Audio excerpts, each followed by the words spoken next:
Hello and welcome to the Outcast. I'm your host HC and with me Al. Wolf. Aques. And today, when you walk away, you won't hear me say, let me face my fears. Okay, that didn't work out, but that's the best I have. I improvised this. All We're right. here, we're here to talk about Kingdom Hearts because in case you slept under a rock, Kingdom Hearts a few months ago turned 20. That is I am going. Yay. I'm going to register myself to an old folks home because I am old. But Oh yes, me too. uh, so yeah, Kingdom Hearts, 20 years old, and we are here to. And oddly timed, Kingdom Hearts 4 was just revealed like what, a week ago at the time of this recording. We planned this shit that well, ladies and gentlemen. That's right. We knew. Yeah, we knew. I'll tell you right now. We're If in I have Nomura's known head. yeah. If you know something, I would fucking love to go inside that man's head I because wouldn't. God, I would assure not. you. Okay, kind of weird to talk about another game, but have you guys played American McGee's Alice? I am sure his mind looks something like that. I haven't played it, but I sure as heck know it. Yeah. So I'm willing to bet that's what Tetsuya Nomura's mind looks like, but we'll delve more into it as we go along because we are covering everything Kingdom Hearts today. We'll try and do this in the order of release, but we may jump around. So let's see how this is going to go. But first of all, how did we even know what a Kingdom Hearts is? Because, okay, short history. This entire franchise was born out of a Disney person and a Square person meeting in an elevator. No joke, Google it. It's real. Mm-hmm. We went through that. So, Aquas, you're the guest. Were you made aware of Kingdom Hearts? I think the first time I heard of it was in TV, 2001, or in Europe release. I don't know, maybe early 2002, and I saw the trailer for that, and I was immediately hyped, and I begged my parents to get a copy of the game, and I soon did, and I've absolutely loved the. Can I say shit? Yeah, right. Yeah, you can say yeah. Go ahead. All right.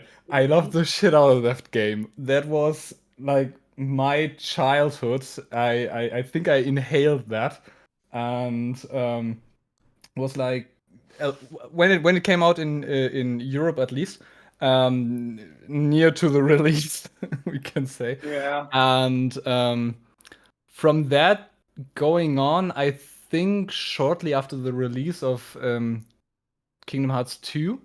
I know I had the second title. I had Did you have Chain of Memories? Chain of Memories on a Game Boy, and played that through. And then but I think I played Kingdom Hearts 2 before that. I'm not quite Makes sure. sense. I think, yeah.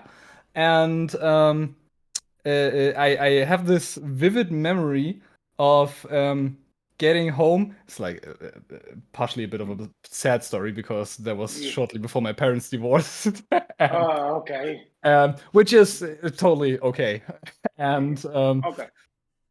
I have this vivid memory of my mother coming back to our home and having a backpack, which was present as well for Christmas, and having Kingdom Hearts 2 with its silver shining material reflecting in there. And I was maybe the happiest child in the world.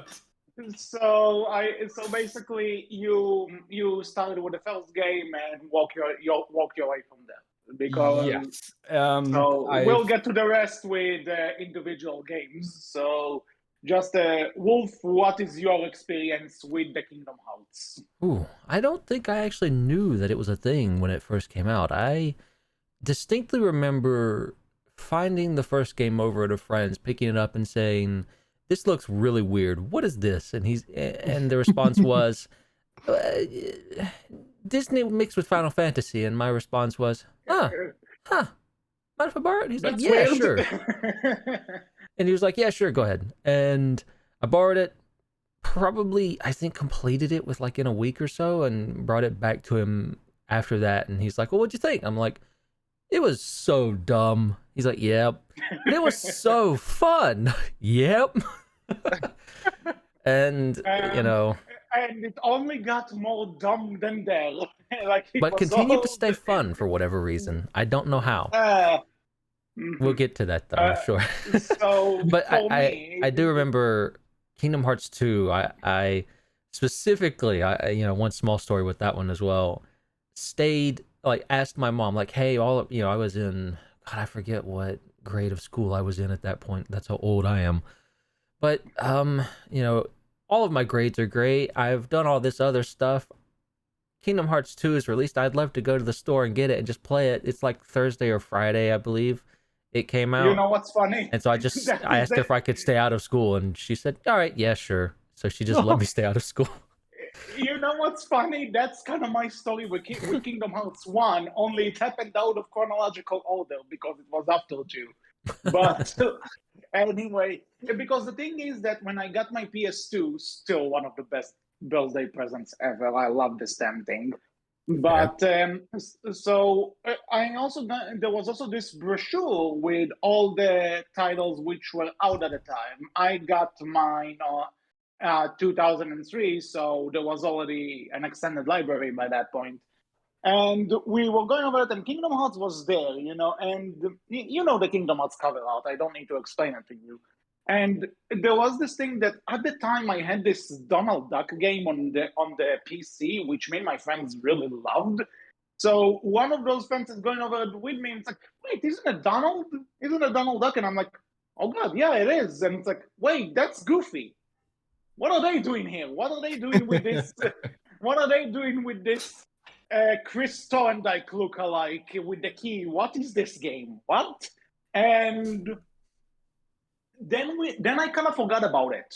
For a good while, I forgot about it until I started getting into video game shows. Maybe I saw a trailer here and there, but after you know, getting into some video game shows that started airing around here, so I picked up what it was, and that the second one was getting close to being released.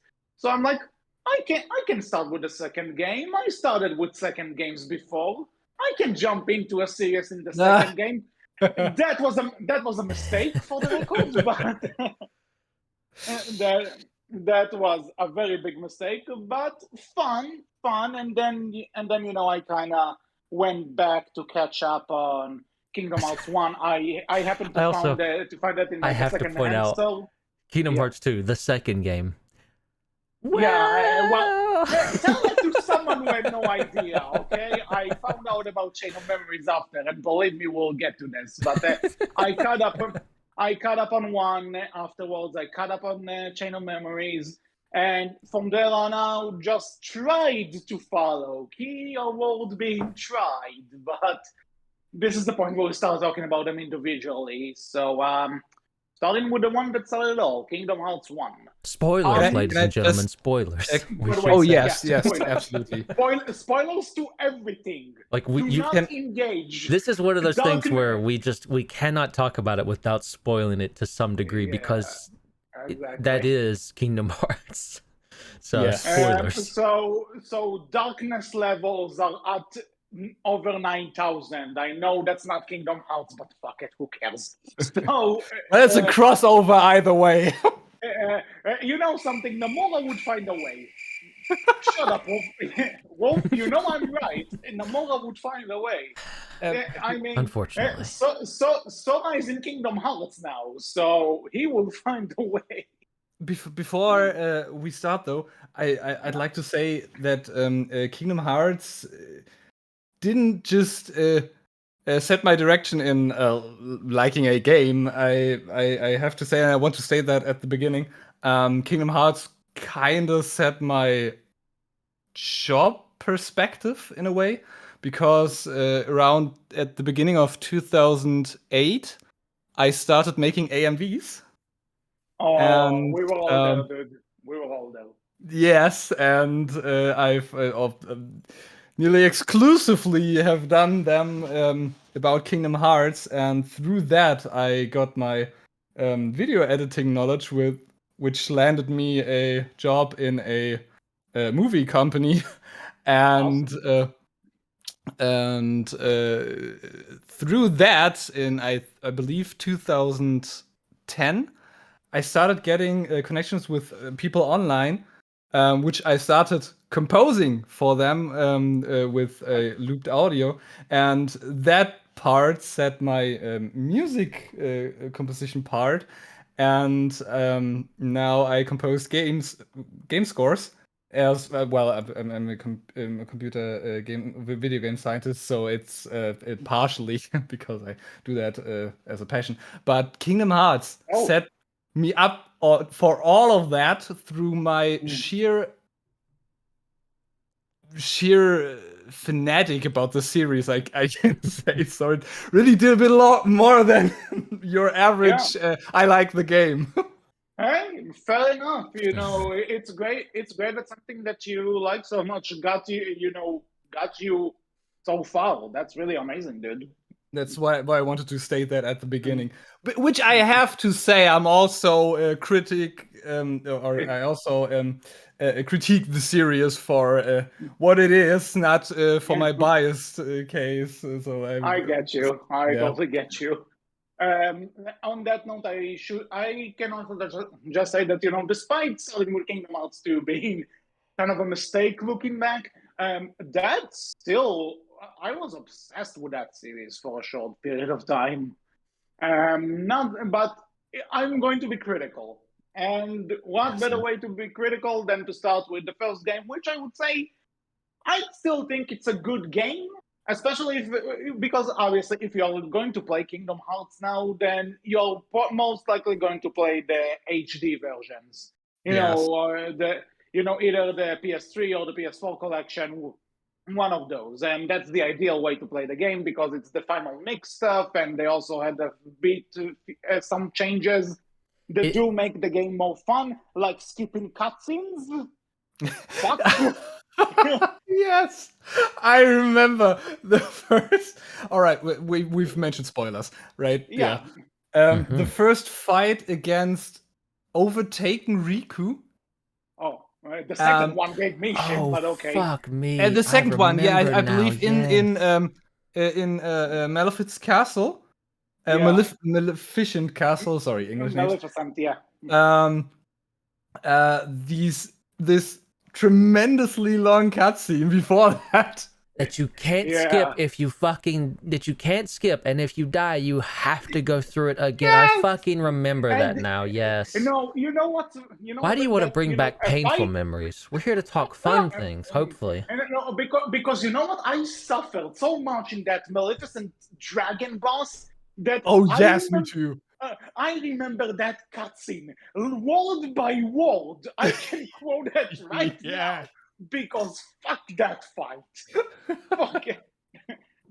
So yeah, it was a welcome change that you could skip them. That you can skip cutscenes. My God, that was. I will say Kingdom Hearts does still show its age somewhat. There are things in, like, say, the newer games, especially Kingdom Hearts 2 and onwards, that you just don't have in Kingdom Hearts, which is just a lot of the movement, the movement capabilities. It's just it feels slower, and the camera as well. Yes, the camera slow, closer. It's more engaged and a bit more clunky, a bit more sluggish in the gameplay. Yeah, but I really do love one though.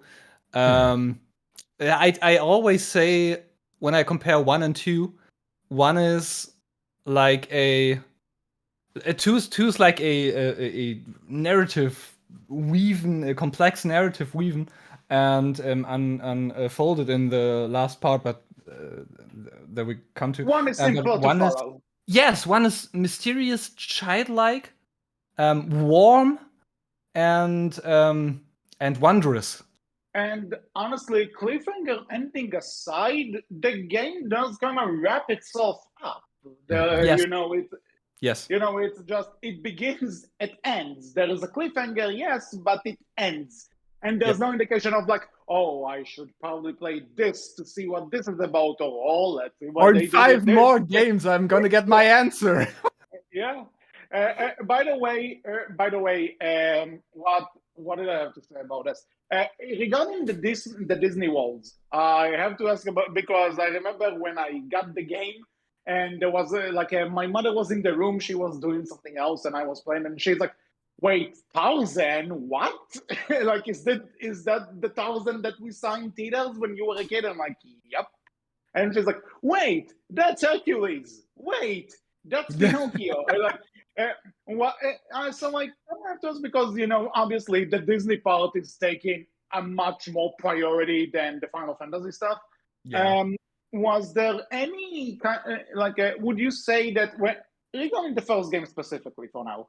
Oh, we'll get to the others as we get along, but would you say that you liking a certain movie, kind of determined if you enjoy a level or not?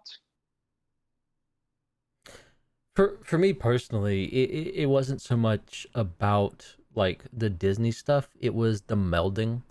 That's what I loved the Mm-hmm. most when you saw these, because like I don't know, like I've always saw Kingdom Hearts as, this is so stupid. It shouldn't work combining these two things, but it does, and there's this charm to it that just sells it, right? It's Mm-hmm. unapologetically stupid, but it's energetic, it's adorable, it's cute, it's lovely, it's fun, and it just And I has that think charm to it. And for me, that's what Kingdom Hearts is. It's anime Disney, Final Fantasy, smother it all over with Square Enix bullshit and stupidness, but it works.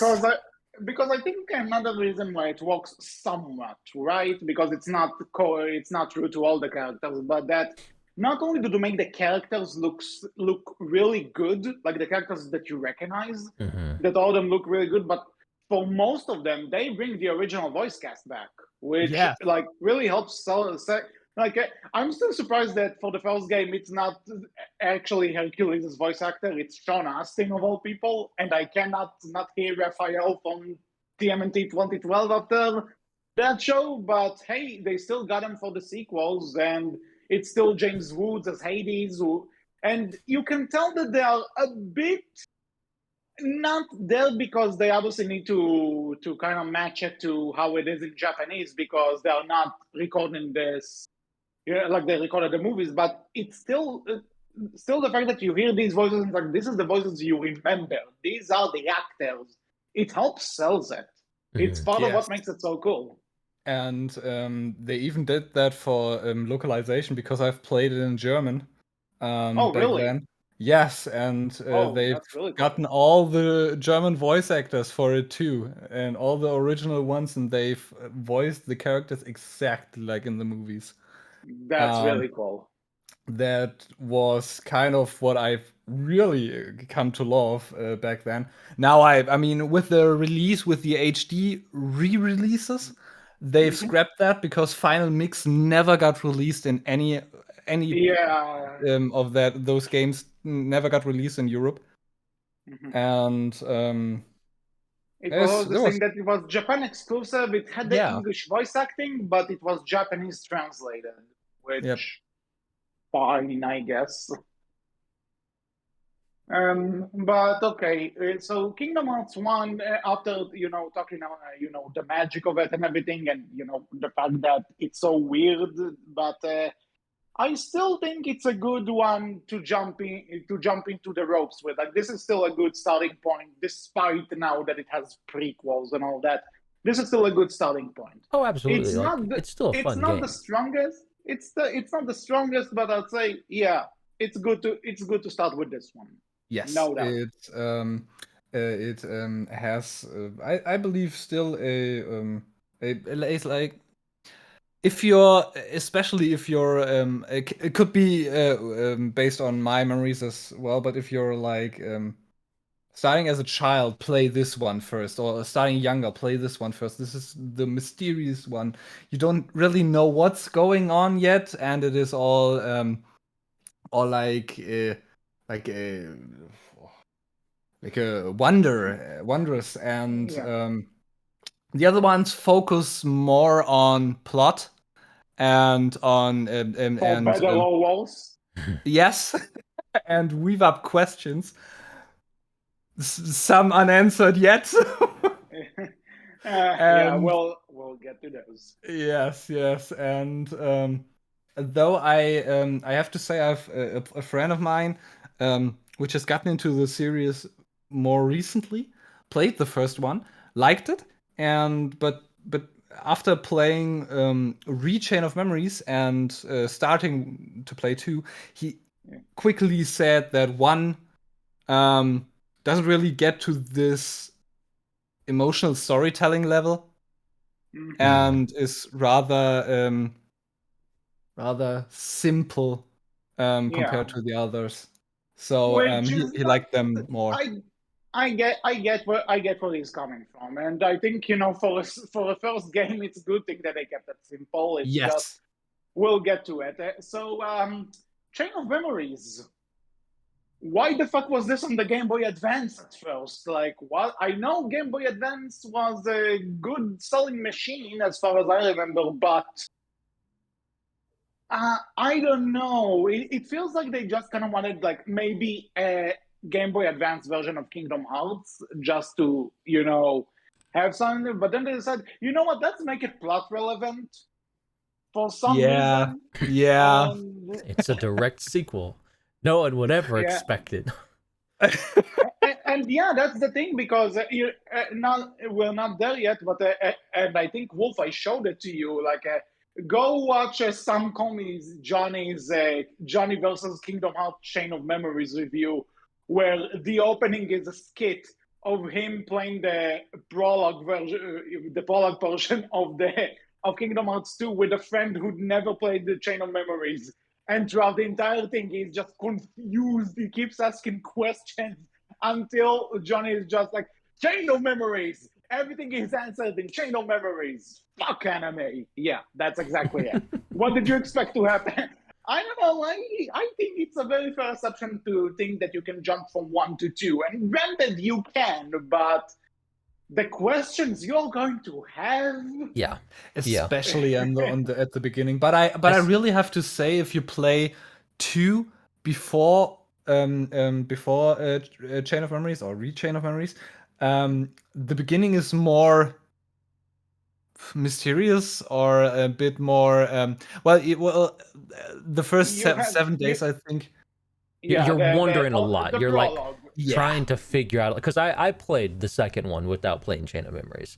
Didn't even know Chain of Memories exist when the second one came out, and I was playing it. That's just why Square, why? But it was definitely a feeling of what I'm going on. Like it came with its own kind of, in my opinion, unique feeling doing it that way, of just not understanding, like, why am I Roxas? Why am I in this area? What is this? What's going To be on? honest, Oh, even if you play Memories, you have no idea why you are access. Yes, I know I mean, I forgot there was yeah, but 365 like I issues. feel like species. you I'm have more aware that these understanding. species. You have more understanding, but going Yeah. into it, with just Kingdom Hearts, right?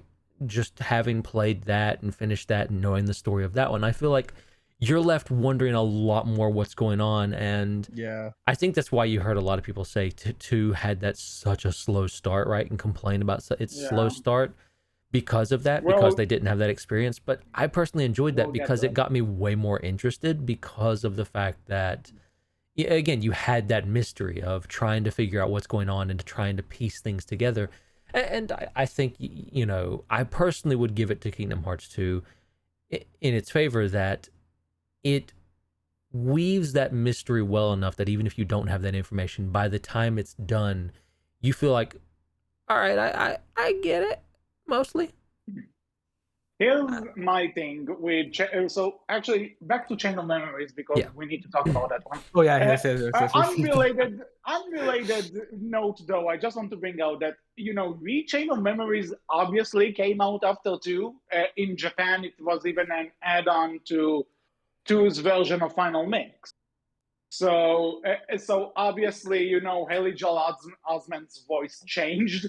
And so you gotta admit, I mean, obviously they can bring his voice back to what it was, but it's pretty freaking funny to imagine that Sora's balls just dropped over the span of a night. Because you gotta admit, it's kind of funny. Losing your memories does that to you, man.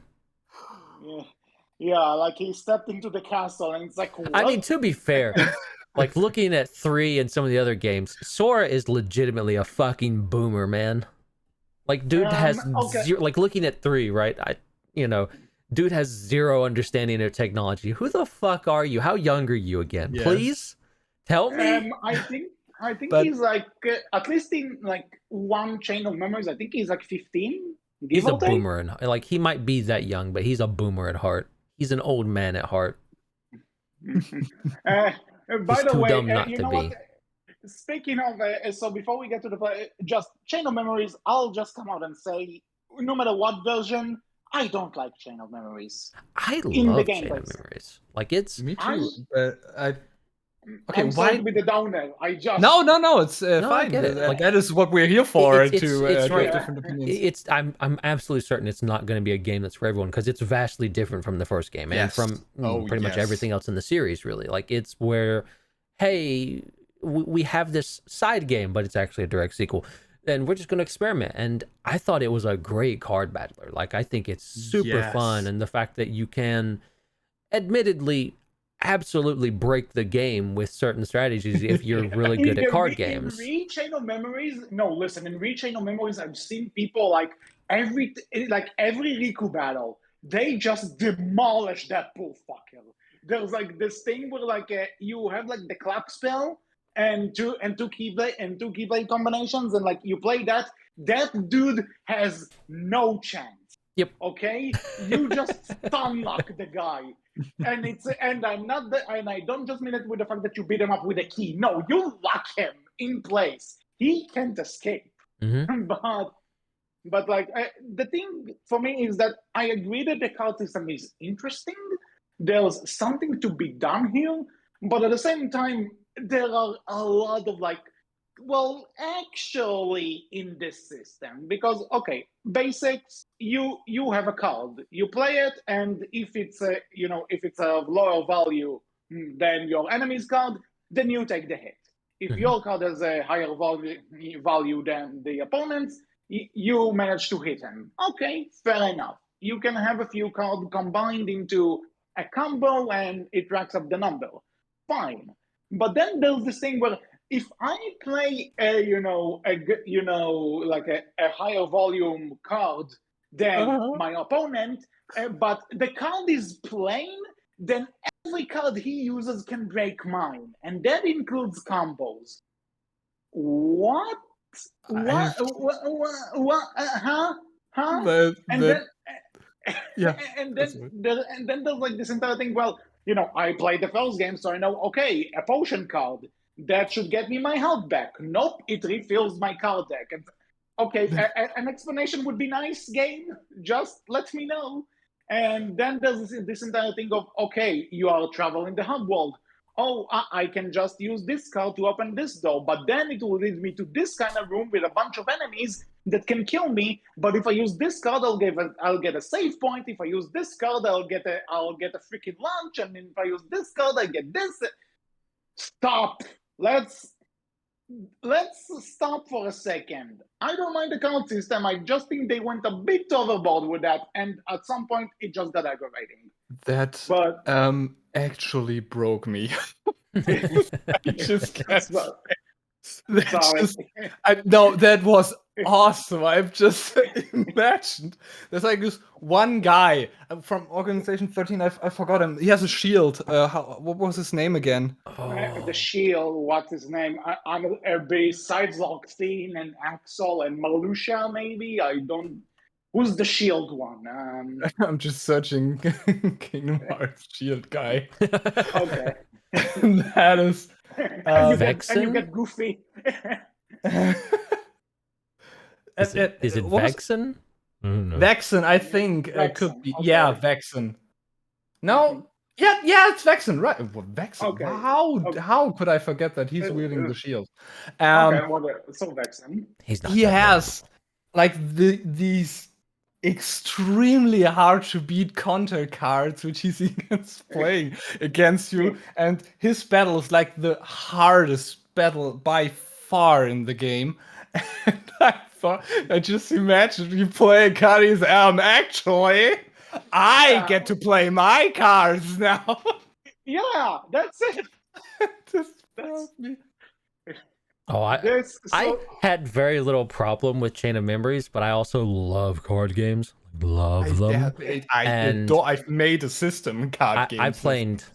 I cheesed it so hard. I will not lie. I don't care about these fights all that much. I found a cheese combo that pretty much worked, almost guaranteed in every single fight. So yeah, no, I'm just using the cheese combo. Well, I think cheesing is like in this game, even if you strategize really good, and there are some moves that are OP as heck, it isn't really you can't really say it's cheesing because the game wants you to provide those, to do those. And but it feels like it. Yes, I know. There's some fights that are just completely trivial that I've heard other people talk about, like, man, that was so hard. I'm like, really? I thought it was really easy. You're like, I guess it depends. Side eye. Depends on. Yeah, I guess it kind of depends on what kind of gaming you are, because people get into it. I think it's just if you understand and have played a lot of card games and know card games really well in those systems, you can much more easily navigate Chain of Memories than other people will be able to. Yeah. So anyway, so now the thing with the plot. Can I just say that Soa's plot is basically the most pointless thing ever, and like Riku, the entire game should have just been Riku's plot? That's fair. That's fair. Okay, but why though? Why is it pointless? I mean, yes, he gets wiped and everything didn't exist in 2. But yeah, and Riku remembers, yeah. But okay, why is it pointless though? Okay, so here's how I see it, because the thing with Soul's plot is that so he, Donald, and Goofy go into Castle Oblivion, and then Malusha is just like, hey, so guess what? By just stepping inside here, I took away all of your knowledge of that you earned in your previous adventure. Like, you are back to square one. And then you go to the Disney worlds, which are floors of the castle, and most of these worlds are repeats of the Kingdom Hearts 1 worlds, with the exception of Deep Jungle. I hope that you don't like Tarzan, because these movies are out, because I think Disney lost the license by that point. So Tarzan is out. For the record, I love Disney Tarzan, but Square Enix doesn't. So you play. So essentially, in Kingdom Hearts 1, the Disney World was sometimes an abridged version of the movies. So now it's an abridged version of the abridged version of the movies. Yeah, And so essentially, if it's not the Castle Oblivion stuff, which even then, like, I get it. Sora is supposed to be a kid. He's supposed to be the hot-headed teenager. But there are just some moments when I'm like, fuck me, this kid is dumb. No, that's not a Chain of Memories problem. No.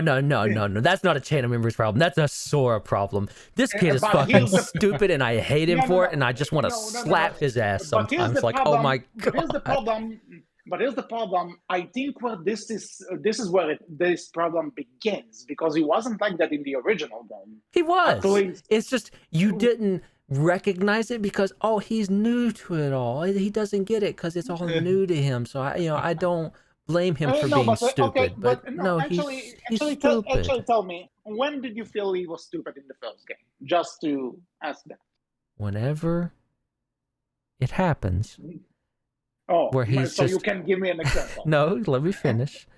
Where he's just staring doe-eyed, going, "Ha!" And that happens all the time in Kingdom Hearts. Oh, okay. Actually, now that you From the first can we game be to the last in the game. yeah, okay. Now, I But will give you, in some of the newer games, he has continued to grow even dumber somehow. I thought he would grow smarter, but he never has. He's just gotten dumber and dumber and dumber, and he is just the most trusting, dumbass puppy dog eyes going, huh, in the world. And I love him to death, but I hate him all at the same time. You sound so angry. I do, at Sora, for being so fucking Okay, stupid and trusting. but he'll. But why are you I so know, damn but adorable? okay, but for the record, even if there are moments in the first game, I don't think it was this as much as it's here because Fair. and I this will give brings you, me like, again, you can rationalize it away in the first game. You can understand, like, oh, you know, he's this way because of this. And I will agree, I think there's a lot more snark going on in the first game, and Chain of Memories and moving forward from there too has it a bit more, I felt, but I do feel Chain of Memories and some of the other games coming afterwards just kind of lose more and more of the snark and go more and more well, towards the he's just we'll a get to it. trusting dumb puppy dog. Yeah. We'll get to it, but so with Chain of Memories and so for me that there was this entire thing where like, okay, we are going into this castle, and you know we are losing our memories the more we go in, and then there are just moments where suddenly he remembers this new girl that just spontaneously just randomly jumped back into his head, and he notices that this is the only memory he gains, but everything else he loses. So, my dude, you don't have to be an expert adventurer here. Stop, think for a second. Something's up here. These people in the black coats, they are messy. Like, I know, again, he's the kid, but even kids would call this kid out. That's what I'm saying. And Yeah, there's even a point where like Goofy tells him about something like both you and Riku can be right, and he interprets it as I'm wrong. What's wrong with it? No, he didn't say that. He just said you need to think the options through because there are obviously there are some dualities in here. Let's think this through for a second. But nope. Ugh. Yeah, I can get your point. I see why. That is something I like about Sora because he tries. Like, you can say it's like the main protagonist, Yeah, good guy like problem. the shonen anime guy. Yeah. Oh yeah, Yeah. like the very much lovable, adorable, but painfully stupid character that everyone loves, everyone enjoys, but they are stupid. Like he is I shonen guess- protagonist to I- a But I he has a guess, good you know, heart. Yeah, The thing that's is, shonen I think protagonist what to a T. Aquas, I think what Aquas is trying to get across and what they are trying to do is that he's naive. Yeah. But But not stupid, again, but naive. naivety, But thing is, naivety yeah, but has to on end the at other some hand, point. on the other hand, the line is very blurred between And- naive and stupid. And I Sora's think naiveness and just at never some point, ends. yeah, and I think also at some point Nomura needed him to be stupid so that the plot could happen. And Yeah, when that is characters true. are acting dumb for the sake of the plot, sorry. Yeah. Yeah. But I We just want to should. point out a certain scene, okay? There's a scene in Sora's story which just baffles me, and I need to get it out.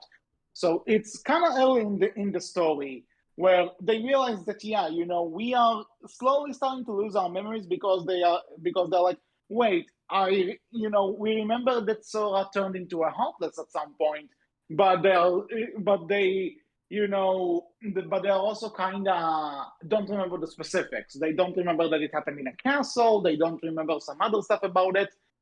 And there's a point where Donald asks the Sora and supposedly Goofy, "Do you want to go back?" you know what?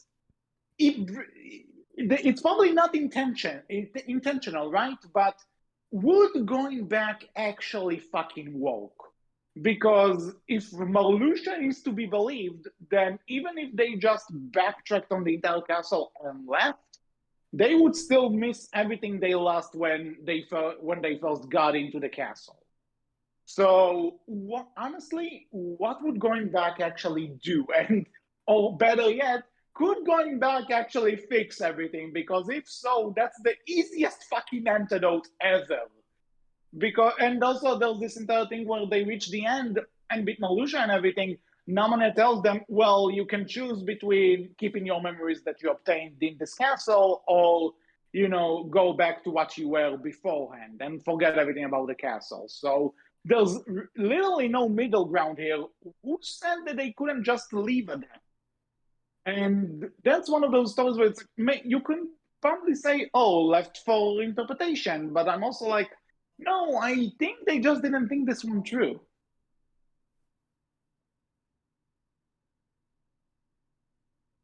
Well, when they said they could go back, I mean, they didn't know that it wouldn't work. So it's a fair point that they could at least assume that could work.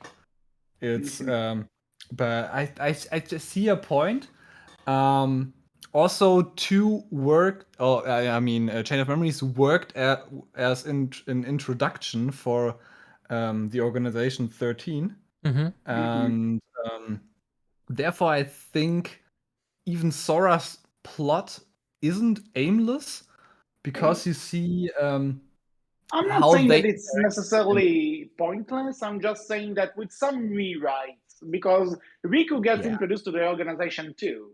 So we should mention, right, the through line from Kingdom Hearts 2 Chain of Memories is Sora comes to this castle looking for Riku and Mickey, and he thinks this is where he's going to find them. And he does find them here, but not in the way he wants, because Riku and Mickey are also going through the castle as well. And this is where Chain of Memories, once you beat Sora's story, you switch over and play through the castle again with Riku's story. And I personally enjoyed this as well, because Chain of Memories understands, oh, you probably, it wasn't easy for Sora's story, right? It wasn't exactly always fun. There's probably a lot of challenging moments there. They make Riku's story much, much easier. Like, he gets way better cards, has way better deck, everything. He has a fixed deck. Yeah, it's just Riku cheats. But I think the more shows who his favorite is from time to time. But I just want to say, no matter what people tell you as a joke, never play Riku's campaign with the drinking game of take a shot every time they say darkness. Well, don't do that in a Kingdom Hearts game either. Don't even do that while watching this video, while listening to this podcast, because you might die. Dude, the amount of times they say darkness in Riku's story, the amount of time they say darkness in the games all. But that's the thing, that I believe that Riku's story in Chain of Memories is where that started. That they just started to say darkness in order to imply bad energy or something. Like, actually, you know what Light and Darkness becoming Kingdom Hearts? They're the nano machines from Metal Gear Solid. It's like, you need explanation for something? Nano machines. Same here. How did this happen? The darkness in his heart, or the light in his heart. That's what it becomes. But like they said so many damn times in Riku's story. And actually, it reminds me, there's a guy on YouTube, his nickname is Charay5. He does, the Sigma Sims, everything wrong with Enter Movie here. So he does everything wrong but with video games, and he did cover the entire Kingdom Hearts series with this format. So when he did Chain of Memories, and he was about to start Riku's story, so he said, I would have made a bonus round of every time they say darkness in Riku's story, but that would take me forever. So I'm just going to add 20 scenes, and I'm being generous. That should be your indication. Yeah, that's like, even for the Kingdom Hearts franchise, I don't know who made that, but there was like a Kingdom Hearts in a nutshell video, an animated video about 5 minutes, And the person making that at the beginning says, and now we get into a Kingdom Hearts cutscene. You can change every word into light, darkness, heart, friendship, and something else. And it could work. Put them in a random sentence: light, darkness, heart, friendship, and now you have a Kingdom Hearts cutscene. No, I object. He forgot a very important detail, and that's saying Sora, Donald, and Goofy in this exact way. Or He forgot that. with an exasperated voice too. Sora, Donald, Donald, Goofy. So But Chain of Memories. I personally don't like it, but I know that some people do, and that's great that some people can find the joy in it. if you're a card game fan, Chain of Memories Yes. is a really good card game. Like it's a Yes. really good card battler game. Like hands down, it's one of the better ones out there. And if I may take a joke from Some Call Me Johnny again, draw Donald Caldo, draw Goofy Caldo. What I liked on the Game Boy version was that you could even play multiplayer, though I haven't really found one. I've never done it. Yeah, you could do that. It even happened. Yeah. Why? I believe you'd have a link cable back in the day, right? Yes, and the link cable. Oh shit! Right, that was a thing. I think I've played one person once, I believe. But that feature was so awesome. I wanted to have the perfect deck for an encounter. And I have to say, it's really sad that with the Chain of Memories, they've taken this feature out. It would have been perfect. Well, I think they knew that. I think when Chain of Memories came out, they're probably like, well, people already play on the PS3, so we shouldn't bother. I think. Also, the balancing would have been insanely hard to make. And what I have to say, the Disney worlds, like you've mentioned, are really, really, really abridged. But I like though that apparently in Soa's memories he can just walk around Atlantica, without the magic. He can just walk there normally. He doesn't need.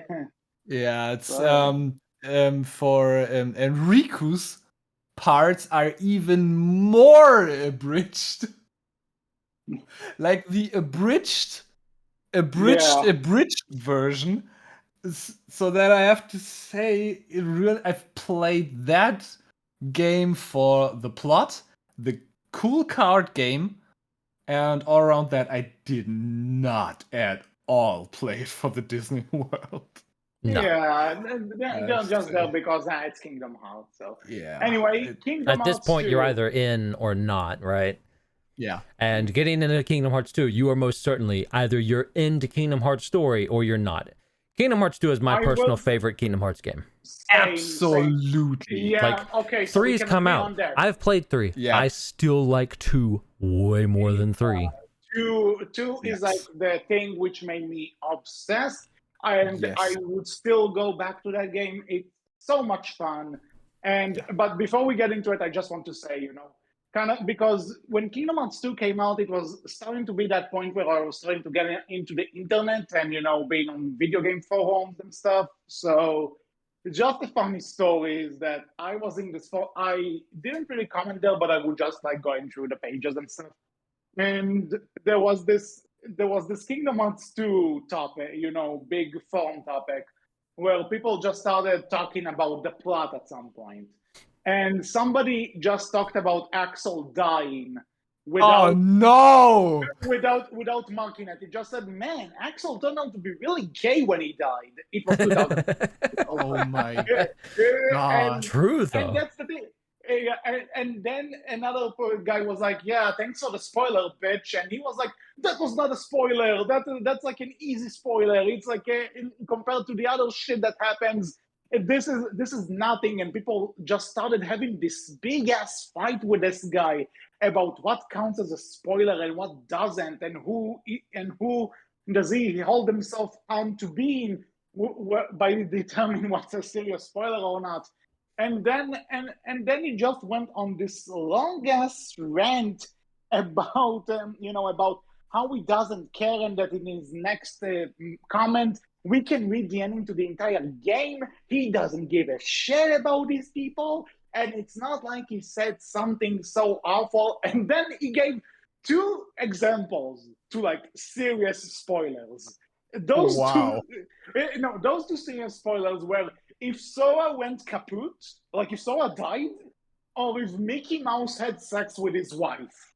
Oh, okay. Oh. I love that. Okay. I love that Mickey and Minnie Mouse, probably the most famous cartoon couple of all time, having sex is a bigger spoiler than a character made I out guess for this game. in like a Disney game, yeah, that would be I like know, a big spoiler I because know. what the fuck Disney, but I don't know. I know. I People just are like, weird I when just it comes like to that spoilers, man. No. Like, Yeah. No, I just like this idea. But then like he concluded this entire event with, I was just expressing my sorrow for losing one of the coolest characters in all of gaming, R.I.P. okay. Legendary. Fucking legendary. Internet breakdowns, ladies and gentlemen. Welcome to them. So I just needed to share because my God, that was amazing. Sure. And Although I do have to admit, very true. Axel is extremely gay when he dies. Like, holy shit. You know something? Let's talk about that. Let's talk about this for a second, because there is a cutscene where we find out like Roxas' backstory, like after he fights with Sora, and and they're like, they are obviously gay for each other, and for the record, it's perfectly fine. There is nothing wrong with it if they are. Just don't tell me this is best friends, because it's not. Let's not. I mean, if you want to see it that way, it's fine. That's entirely your choice. Yeah. But it's like, it's too on the nose. But it's either way, it doesn't matter. It's perfectly fine. But yeah, like it's one of those, because there's the way they talk to each other in flashbacks, but then there's just like this when Roxas says that he's about to turn on the organization and leave. There's just this shot of like a tear falling down and exploding when it hits the floor. That they love each other. They are lovers. I have to say, I always thought they are best friends, like friends for life. Mm-hmm. And fair. I did too. I'm a fair believer that friendship can extremely resemble love. Oh yeah. And at some point. But I can completely see why they seem as gay, which I can completely see that. But I have to say, at the end when he dies, I think it's really just because he wanted to talk once more, to just talk with Roxas. To say Roxas again. And with his dying breath in that point, or at that point, but I can completely see your point there. I mean, taking him on as Sora there at the end was one of the best moments of Kingdom Hearts 2. Yes. No, it is a great moment. And again, regardless of how you see it, it's completely fine if you see it either way. There's nothing wrong with it. Yes. But it's like, but I guess it's just like, because it's also written like, he was the only one I liked. He made me feel like I have a heart. It's like, what does this imply to you? Nomura's thing of the nobodies don't have hearts. To the naive characters, it makes perfect sense. But to us audience, it basically feels like, Nomura, do you think we're stupid? We were not, but apparently you are so far up your own ass that you do think we're stupid. We're not, but it's okay, Nomura. But the other thing is that, so later on, there's this thing, in The World That Never Was. So Sora finally reunites with Kairi after a whole year, supposedly. By the way, Kairi grew up a lot in that year, if I may just. But anyway, they reunite and so on. Just like, you changed. And Kyrie is the first one to initiate a hug.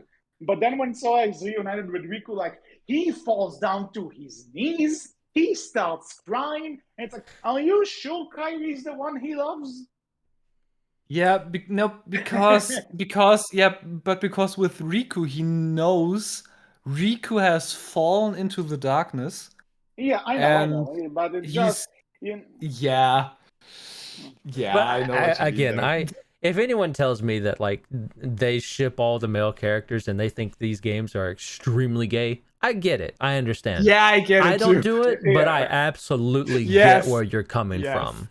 It's 100%. It's like, let's just say, I get some. We haven't talked about that show in the podcast. If Nomura ever came out and said he was but, gay, like, I would not be surprised at all. Yes. all I'll say is that the good omens vibes are strong, and whoever gets it gets it. Fair enough. Oh, I see. Okay, we should- okay, I get it.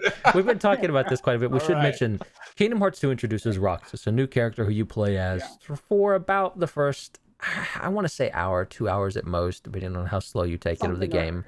Depends on play. Again, like a lot of people thought this was like I've played the beginning for I believe a few hours because I've stretched it really. I wanted to do everything you can because I absolutely enjoyed it. Oh, it's very fun. Like, it's very fun, but a lot of people didn't like it because who is this? It's not Sora. New main character potentially. Very melancholic too. I think it's also the fact that, it's not just that it takes long, but when you finish this part, and only then when you you release Sora and Roxas merges with him, only then you get like the game logo. Yes. And it's like, for the record, you could have taken like this, if this takes you 2 hours. For some people, they might have saved and turned the game off for like a night and then came back. So like, imagine only seeing the game logo like on your third session playing. Which is fair. I think an awesome move. Don't get me wrong, it's kind of artistic in a way. It's like you say this, they do it again though. Like, Nomura can't fucking help himself, but we'll get Nomura there. Is just, I think Nomura just failed math in school, and he's just like, I am going to show all of them what I think of numbers. And we'll get there. Fair. But I mean, like you start as Roxas, and eventually Roxas gets to the point where he understands that he's basically living a fake life in order for Sora to gain back the memories that he lost from Chain of Memories. And once Roxas merges with Sora, you get this entire thing of Roxas is no more. And that's another reason why people sometimes don't like it, because it feels like all of Roxas's stuff, to them at least, was pointless. Which I do get, but the game does spend a lot of time like, hey, we got to get Roxas back. We got to get Ramune back, right? And that's an entire plot point.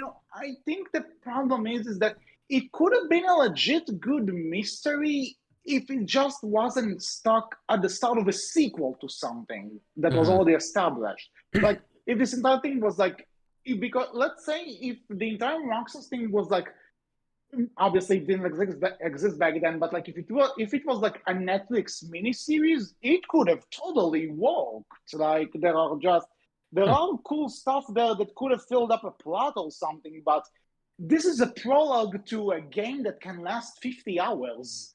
So that's just I get that. I think looking back, right, knowing that DLC is the thing now, Roxas's thing feels like it would be a DLC side story, or like a DLC story released after the fact, or before the fact, or after the fact, somewhere in there, like, or even a like demo thing released of you do this. Well, demo wouldn't work, but again, like, you get like DLC wasn't a thing back then, but it is now. I could totally see it being a DLC thing for a game that you play through, then you get the main game or the game after that, right? Because another thing, I'm not sure regarding press release, but I think they said that you were going to play as Roxas, in the pre-release stuff.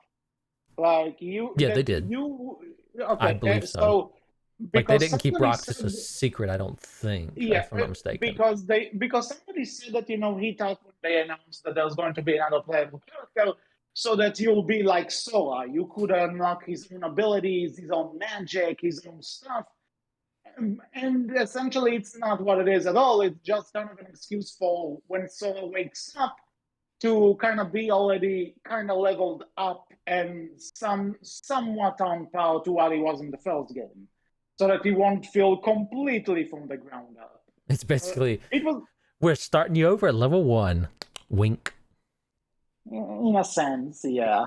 Most mean- of the games do that in the This series. is true. But This is true. but I Yeah. have to say the beginning of Kingdom Hearts 2, in my opinion, because you've waited for that game after you've played the first one, at least from myself, that Yeah. was the case. You've waited for this game like for so long, and Oh, like yeah, you mentioned, technically. this game is like about 50-ish hours long, and to spend like 1 or 2, or maybe stretch it for 3 hours at the beginning is just a melancholic preload that sets the tone for the game that is about to come.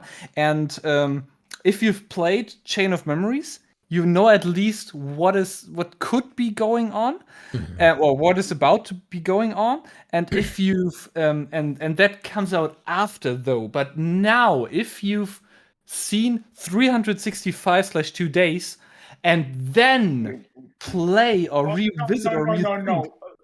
Like, I'll just say there's a reason why I always say to play this game in the order in which they came out, because playing 358 Days Over 2 before this, no. You spoiled the entirety of 2 for yourself. Yes, but though I have, though my friend, like I've mentioned, I've told him, I've wanted to give him the choice. I've told him, do you want to play them chronologically, or do you want to play this game or see this movie like the remake that just had the cutscenes in the collection? Yeah. Yes, and then you understand it a bit more, or then you understand it fully. I mean, but it's not how it was intentioned release-wise. And after a bit of debating, he wanted to see the story first, and it's his favorite part so far. He hasn't played 2 through, but I mean, this favorite is 365/2 days, one of the best games here as well, at least story-wise, narratives. But after that, he's played the first part of Kingdom Hearts 2, and he absolutely loves it. It's like he adores it because this melancholic event, he's about to die because he played Chain of Memories before, and they have to reassemble Sora, so he has to go away. And his story with Axel. So when they fight, that really fucking hurts. And okay. That's actually interesting. I never thought about that. That's an interesting point. And you know why Axel wants to get him back, and why he's though struggling, because he's himself doesn't like the organization. But he can't tell him that because Roxas doesn't even remember him.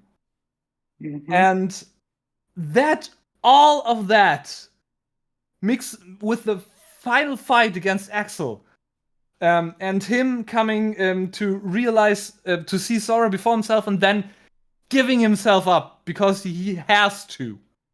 And it's just such a dramatic final, and then the logo appears. That is such a great prelude, but only if you care to invest yourself in it.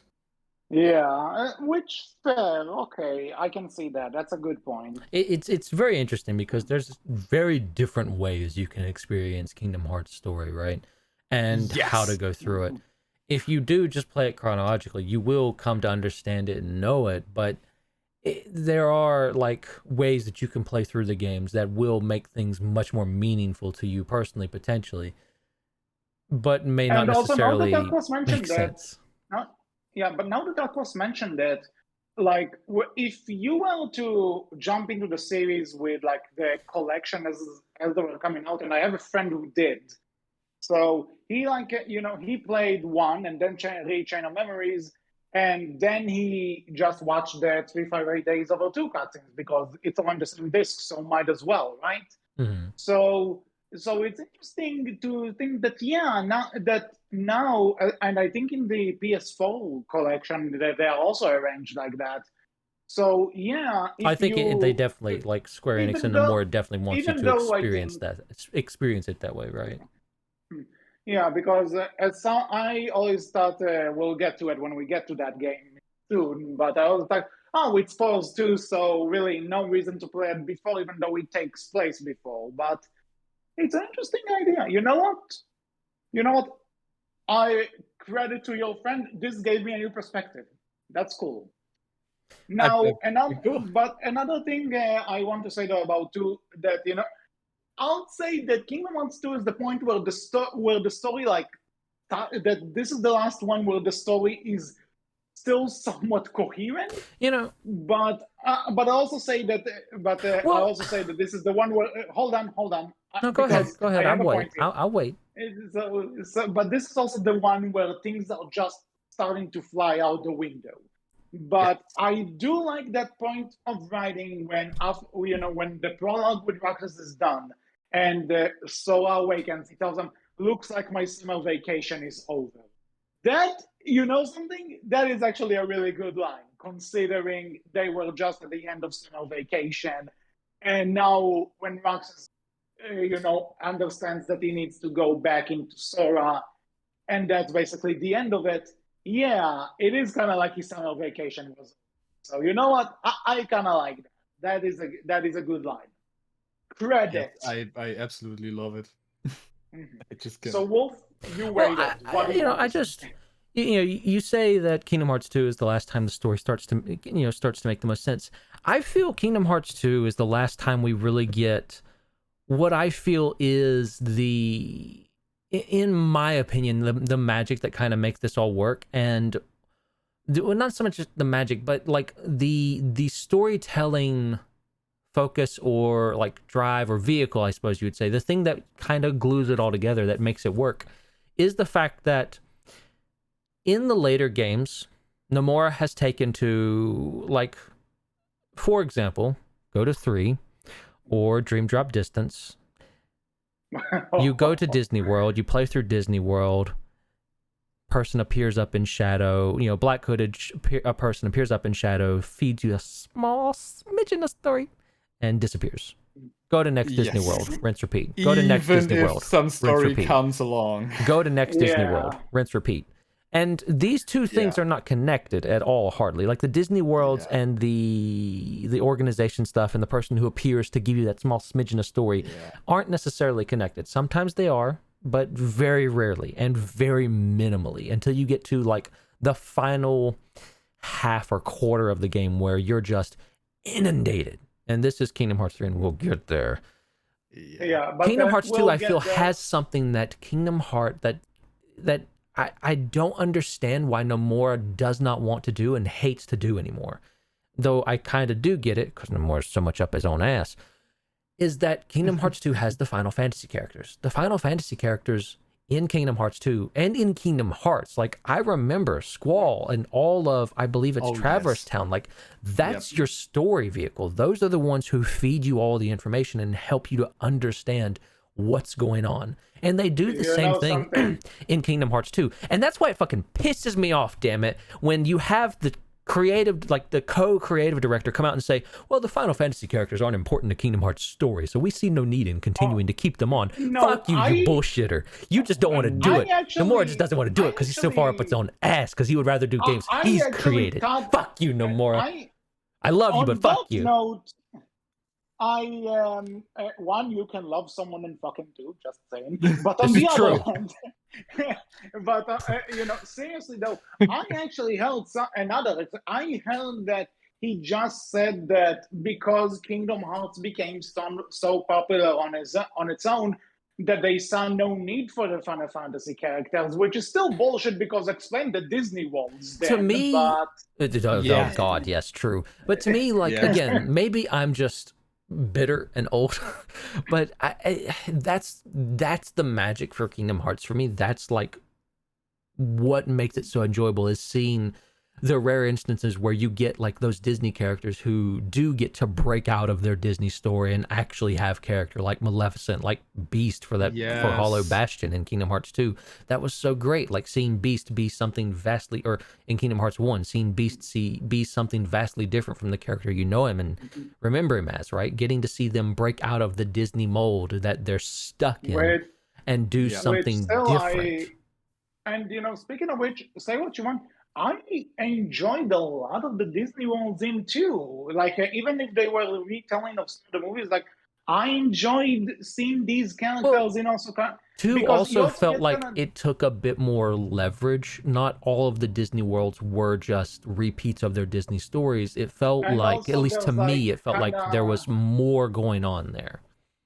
and also there are always the second parts where because you have one visit Yes. which may be the movie, but then the second visit would be something completely different. But Yeah. the second visit would And also be wrapping up little things that, like, well, true. that makes no sense. Why did we leave that world? Because that feels unfinished.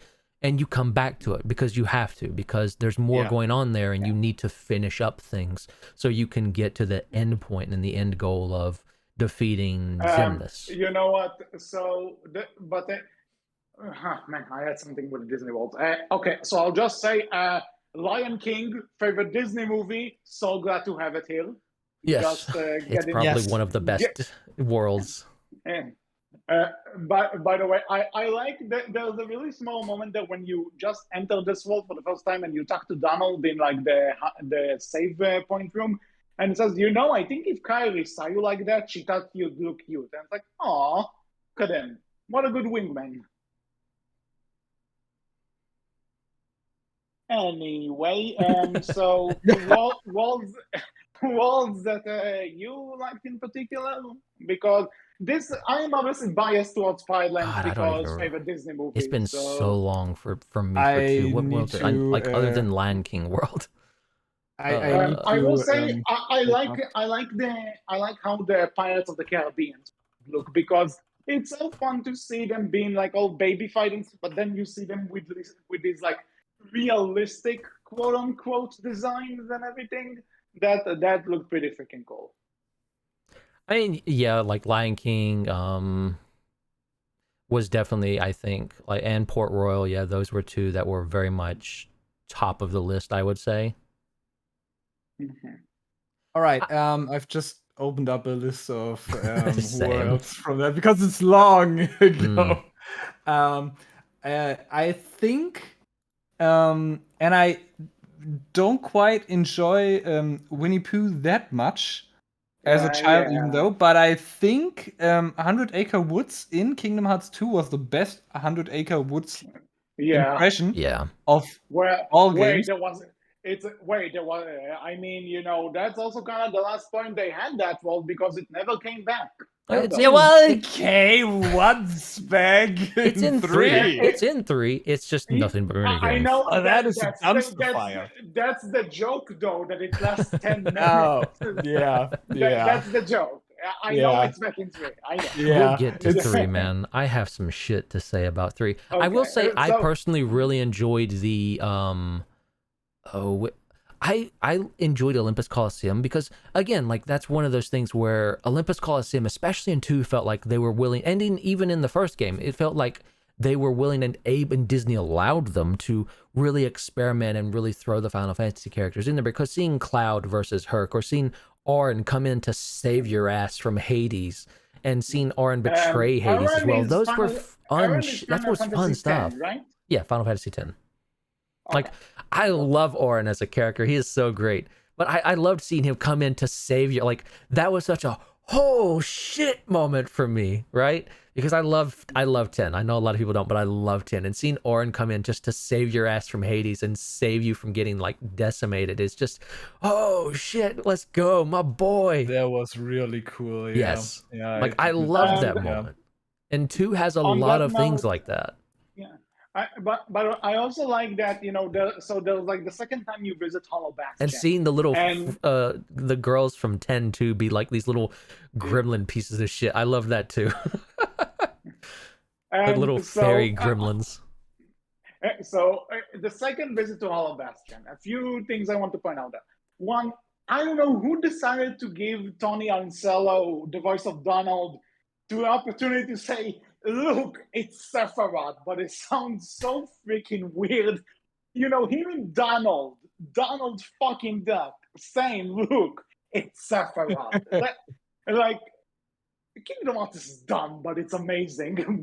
And then I also like the fact when you see the Final Fantasy characters actually in the battlefield together, there's also this like shot of like a Squall and Cloud backing up to each other before they start fighting the Heartless. It's like, if you're a Final Fantasy fan, I'm like, I'd say I'm a casual fan, but seeing the protagonists of 7 and 8 together about to do battle, that's really cool. That scene, I've used that scene for AMVs like 1,000 times. And then also like there's just a small point there where you see Stitch fighting Heartless, and it's like, I love Stitch. Stitch is amazing, but so like, why do you need this there? I don't know, but it's cool to see Stitch fighting those. That's a thing for 2 for me, right? Like 2, I know a lot of people say it doesn't feel like a finished package, but to me it felt like that was a story that finished itself. And 2 also, it felt so grand. 2 felt so grand, so large. Even though it is technically smaller than 3 per se, it feels so much bigger. It feels so grand. It feels like such an epic adventure, and it feels like this is the end of this series, even though it's not. It felt like it, right? It just felt so good, and that's why I still say 2 is my favorite game of the series. Yeah, I will get to it because I have something to say about this, but another thing in that, because this is a part where I just don't get. It's not like it's dumb, but I love it. It's dumb. Why the fuck? And that's the point where at some point in there, for no reason, they decide to do this fake out where Goofy dies. Oh yes, like, I love that. I was gonna mention it. The best character there as a child.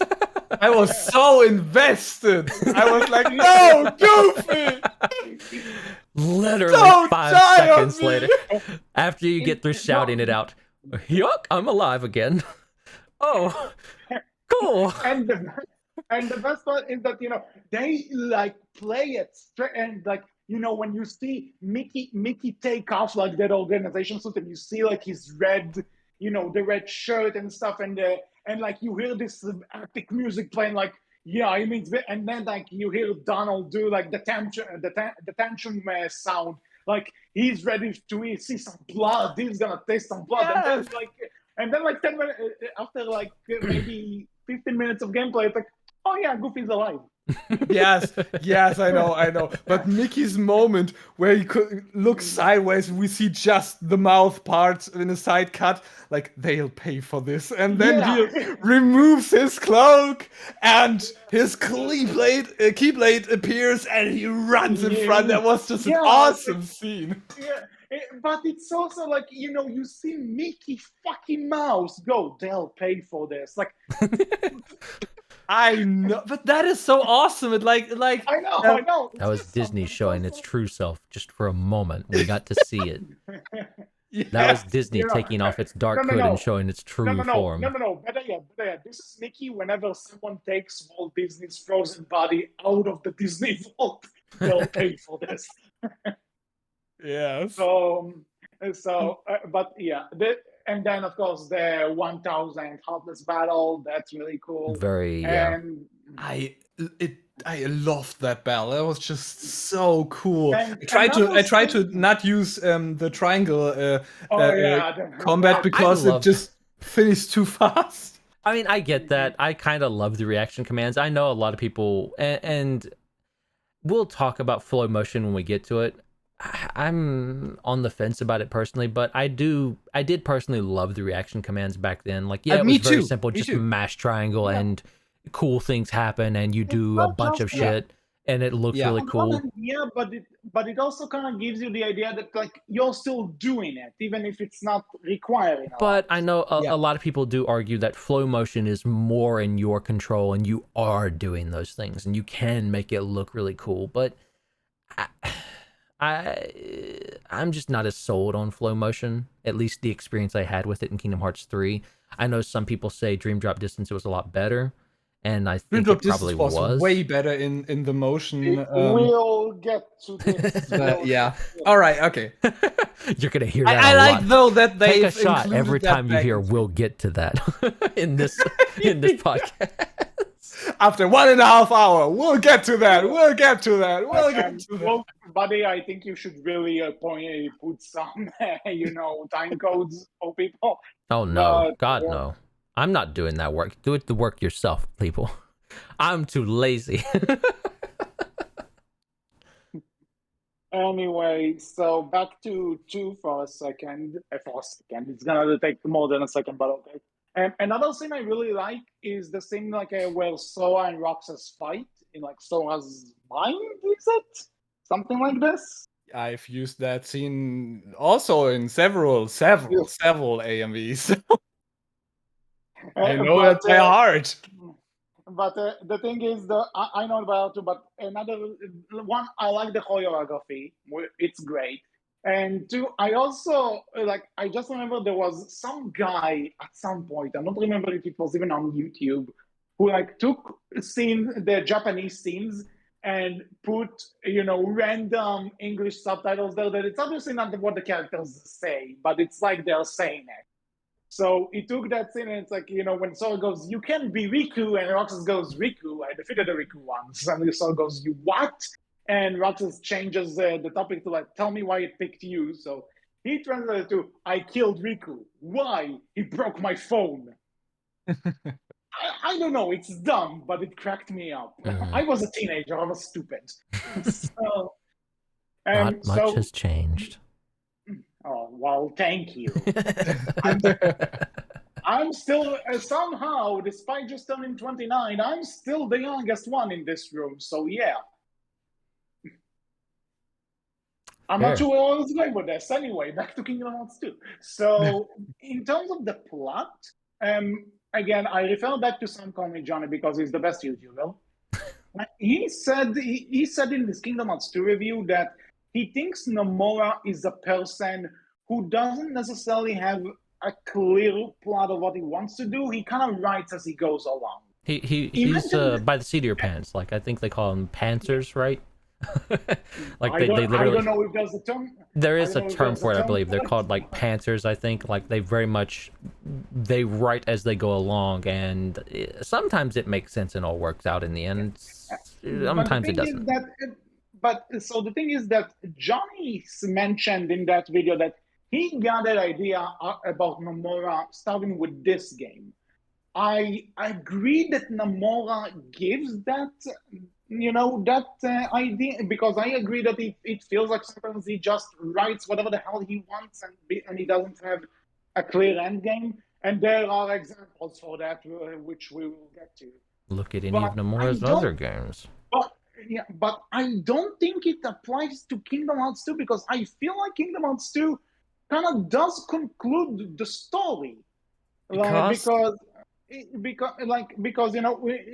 in the when Kingdom Hearts 1 ends and they run after Pluto, there's this text which says, "Remember, Sora, you'll open the door to the light." What happens in the end of this? He opens the door to the light. And the fact that when he and Riku go back to Destiny Islands, it's like kind of it's kind of like a bookend of the opening to Kingdom Hearts 1, where you see Sora fall from the sky to the ocean, and then Kyrie's waiting at the beach.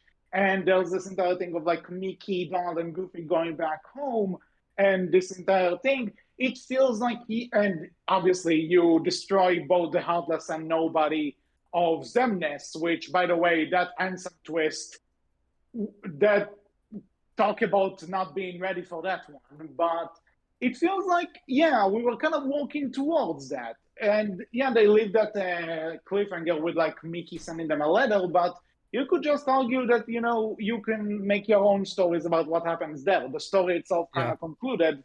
It's only with the 3 games which come after where things are just, Nomura didn't think this through. Yeah, Nomura is now improvising. But with 2, I believe 2 was the culmination, the focus around the games before and after, and like after 365/2 days mainly, and before, well, obviously Chain of Memories, and 1 and 2 has this epic moment which influences many other games like I've mentioned around it, but also the ending of 2 felt so worthwhile and so rewarding because we perfectly weaves into the first game and the other games as mentioned, because the first game starts with different texts appearing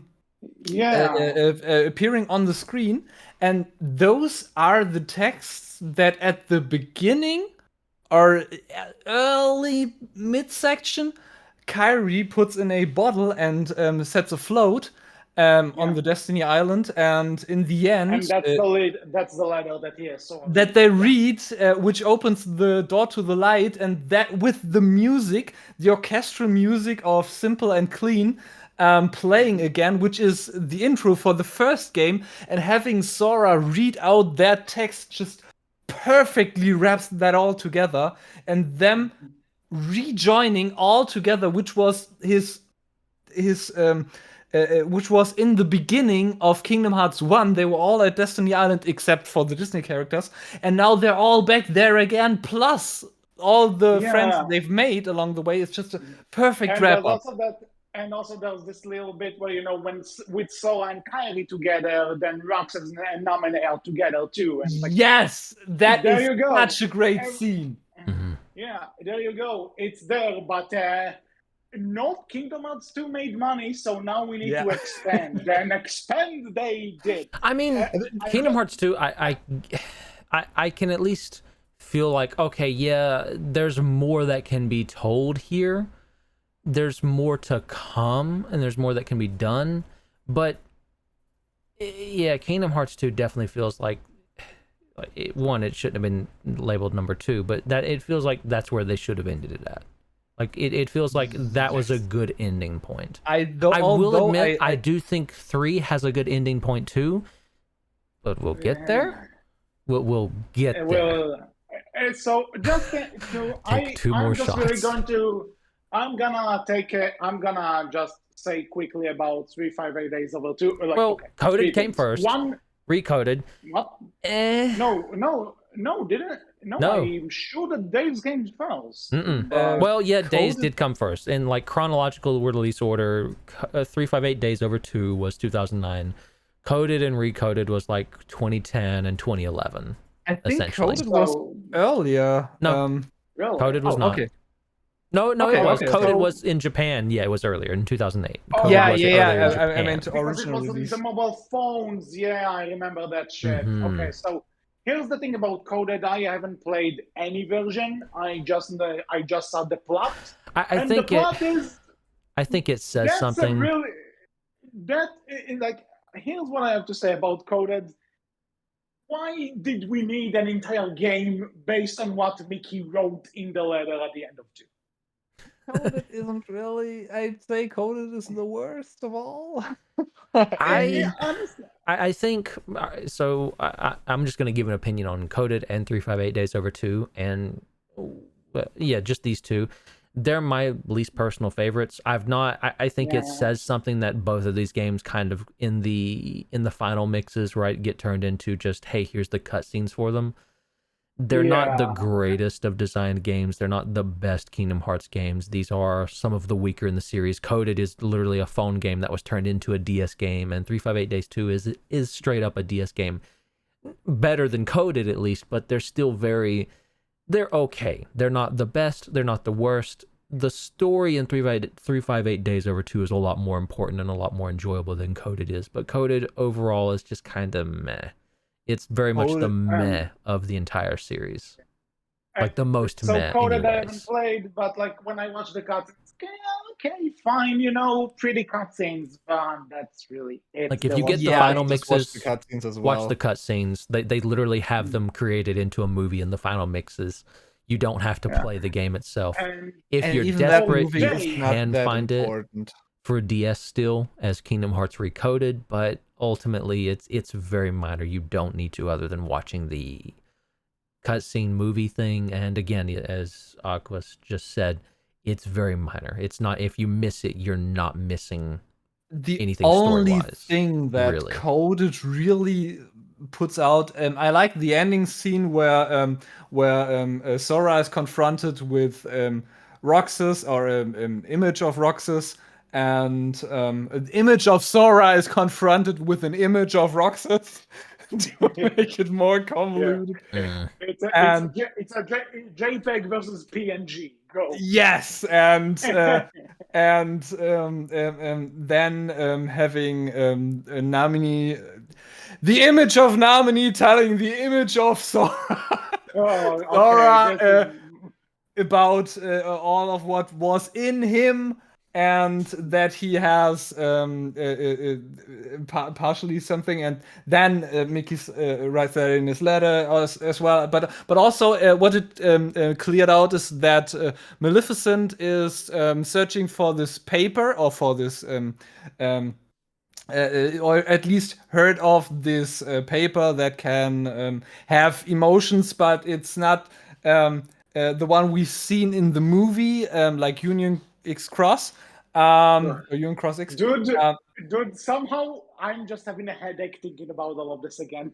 like this, yes, like this is what Kingdom Hearts does to you.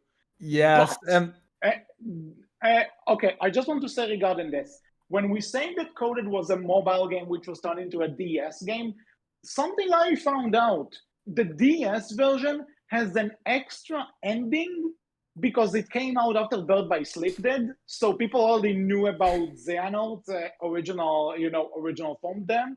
And as far as I know, this is the one point where they finally tell you that if both the Heartless and Nobody version of someone is defeated, then the original guy comes back.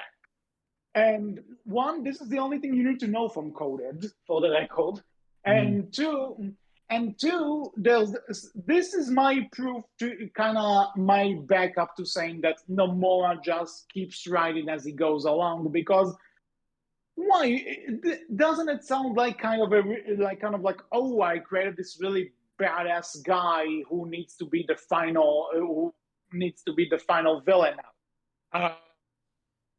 Both of his yeah. Heartless and Nobodies are defeated. He's back now. Woo! Let's do this. Yeah, the thing is, I said before that I think Kingdom Hearts 2 is a perfect ending, but I really love that it went on, because I love Kingdom Hearts, but the story got far astray, and not that We all love it qualitative. because it went on, not because we all love it that it went on, not Yes. because we love it, but because we're all Stockholm syndrome to this game, and we have to Yes, see the end at this point.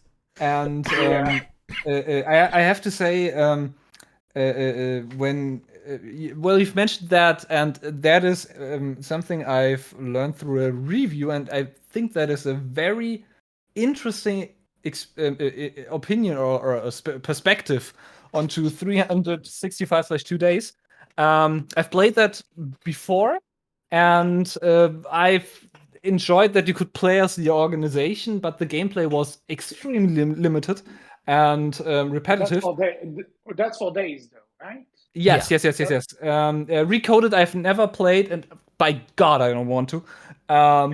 But 365/2 days, I don't think I'm gonna do that again, because the gameplay really wasn't that good. But he put that onto the perspective that is the strong suit of the game, that it just has mediocre gameplay.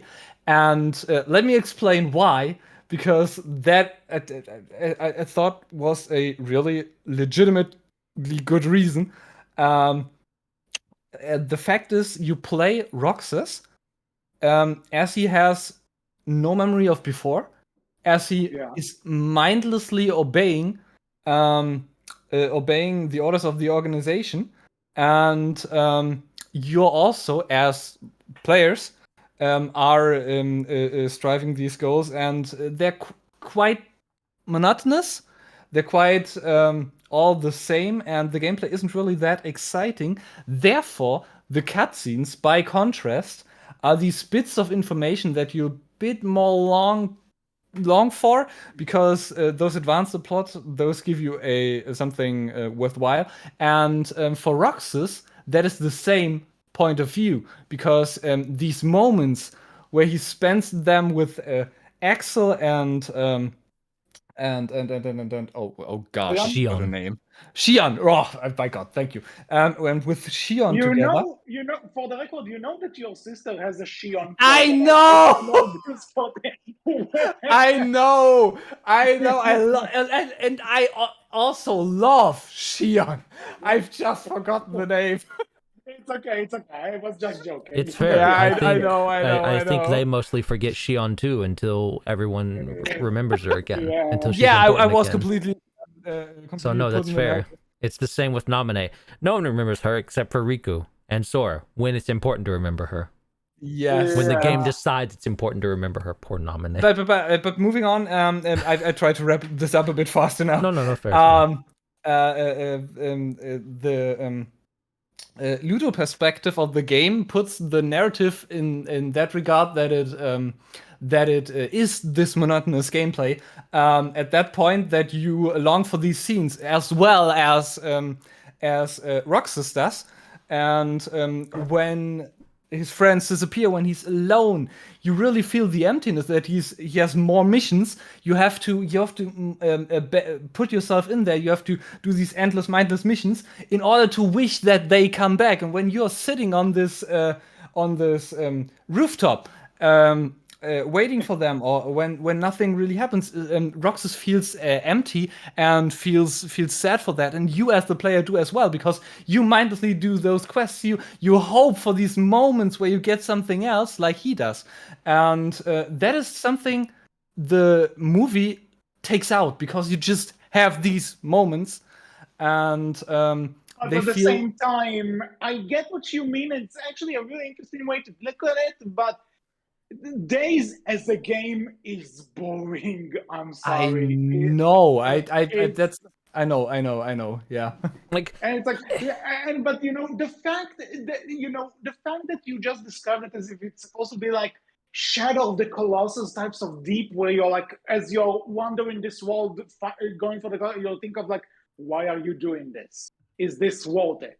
Why is this place locked away? Why am I the only one here?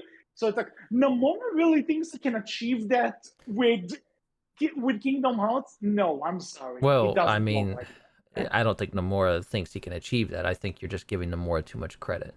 I hate to say that. It's an interesting take. It's a good take, but I think it gives Nomura too much credit. I hate to say it. I hate to be rude again, but I think it gives Nomura too much credit. Like, it's just simply put, But for the record, very much a meh Days game, has a good, unfortunately. I know. Days I'm. That's my opinion yeah. too. But I just Well, thought again, that like, is. I get you. It's an interesting take. It's an enjoyable take. Yeah, and I it's one thought I that don't too. disagree with, but it But, still doesn't. at the I same feel like time, there are better ways to try and get that because the idea across story, than making your game because the story meh. as the story is fine, Mhm, really. mhm. The story isn't my problem. My problem, obviously, at some point, a story that exists just to emotionally fuck with the main character can get annoying at some point. But I think it works here, considering. But it's like it works. Like, I like the dynamic between those three. And knowing that they actually have a good ending together in after three.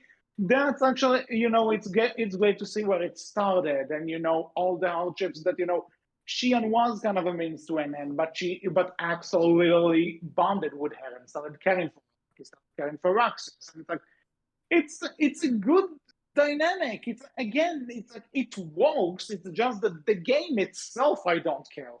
Yeah, I know. Me too. The thing is, only story wise, 365/2 days is for myself, and I think I can speak for my sister as well. One of the most loved Kingdom Hearts games for us, at least, because we really enjoyed the dynamic between those characters, the extremely sad ending, especially when you know what's gonna happen to Roxas in Kingdom Hearts 2 at the beginning. And combined with that, we really enjoyed the story of that. I It would has like its length. It has its length, but the last 1/3. I'm going to make a recommendation here for people. Yeah, you can watch the cutscenes, and I think they'll give you the story fairly well and decently enough. Yes. But and again, I really don't think the game is worth slogging through, and it will be somewhat of a slog. I recommend the manga. 358 Days Over 2 has a manga for Kingdom Hearts. All of Kingdom Hearts has a manga, actually, but 358 Days Over 2 has one as well. It's about 5 books, I believe. The manga gives you the story, but it does go a bit further and kind of gives you more info, more. It dives deeper into the characters, what they're feeling, what they're going through. Like, you get more of the characters' feelings from the manga than you do from the cutscenes or even the game, for that matter. Like, I firmly believe if you want to experience 358 Days Over 2, at least the story in the best possible way, pick up the manga and read the manga for 358 Days Over 2. I think that is the best personal way to experience 358 Days Over 2. Oh my god, this fucking title, Nomura. Bleh. That's why I just call it Days. Yes. Days, yeah, fair. So just a few things to note about Days before. One, again, I know I cannot take this from Johnny, but I don't care. It's too good of a point. It's amazing these guys don't have diabetes by the time the game is over, because how much ice cream do they eat? Let's be real talk. Listen, how much ice cream do ice cream's good. Do they eat? Don't diss ice cream. But not that huge amount of it. If I could live off of ice cream, I would. I can't. I won't, but I would. I'd question it. I would think about it. Ice cream fucking good. Yes. Okay, but so 2 fun facts kinda about Days is one, unless 3 notwithstanding, kinda, Days is the only game in the franchise that didn't get like a final mix or a re-version. This is the only game that just stayed as it is. It wasn't ported or remastered in any kind of way. So that should tell you something. And 2, that game was the last time. Actually, not the only one. 3D did not get one either. Right. So yeah, until but no, Dream this did get the 2.8 remaster. So I guess if you want to count that, but I'd say that's a remaster as well. Yeah, there's a port. I count it because a lot of the games, they do get like another game that comes after it, right? Like Coded got recoded, and 2 gets final mix, and then But I'd say the playable collection is at least it's not. Yeah, it's a port, but it's a port with HD resolution, so you could say it's a remaster. Yeah. That's fair. And also, it's jumping from the 3DS to the PS4, so that is it's a change of system. Okay. So the other kind of thing about Days is that was the last time Wayne, I'm not sure, I think that's how you pronounce his name, Mickey Mouse's voice actor for 30 years. That was his last performance as Mickey Mouse before he died. He doesn't say much in this game, but it's still worthy of note, because the English version of on the DS is also dedicated to his memory. So and it wasn't the first time, but his replacement, Brett something, I don't remember the name. He took over for like some of the Disney Park stuff, but starting with Bird by Sleep, he's officially the new voice of Mickey. So we can see we saw the change happen in Kingdom Hearts. I have to say though, I've been quite shocked right now, but I've forgotten that I've played and listened to in Germany, at least for 1 and 2, to the German voice acting. I've also already seen, I think, all of that in English as well because of all my AMVs. But in German, Sora's voice actor is the son of the German Mickey voice actor. And Really? yes, and they are both strongly good voice actors. But when you said that Mickey's voice died in my head for a moment, I Okay. I had Yeah. this sad thought of Sora losing his father and Oh the my voice God, actor. And then I realized again, oh no, wait, that was internationally, right? Could be a different person, but actually, yeah. you want to talk about this? I am still shocked to know that Sora's Japanese voice actor also voiced Parappa the Rapper. What? Yep. Yeah. Yep. All right. All right. Okay. But doesn't it make so much sense to hear Sora go, "I gotta believe"? Like, Oh, yeah. Right. Japanese VAs get around, man. Oh gosh, cool. Okay, that's a nice point of trivia.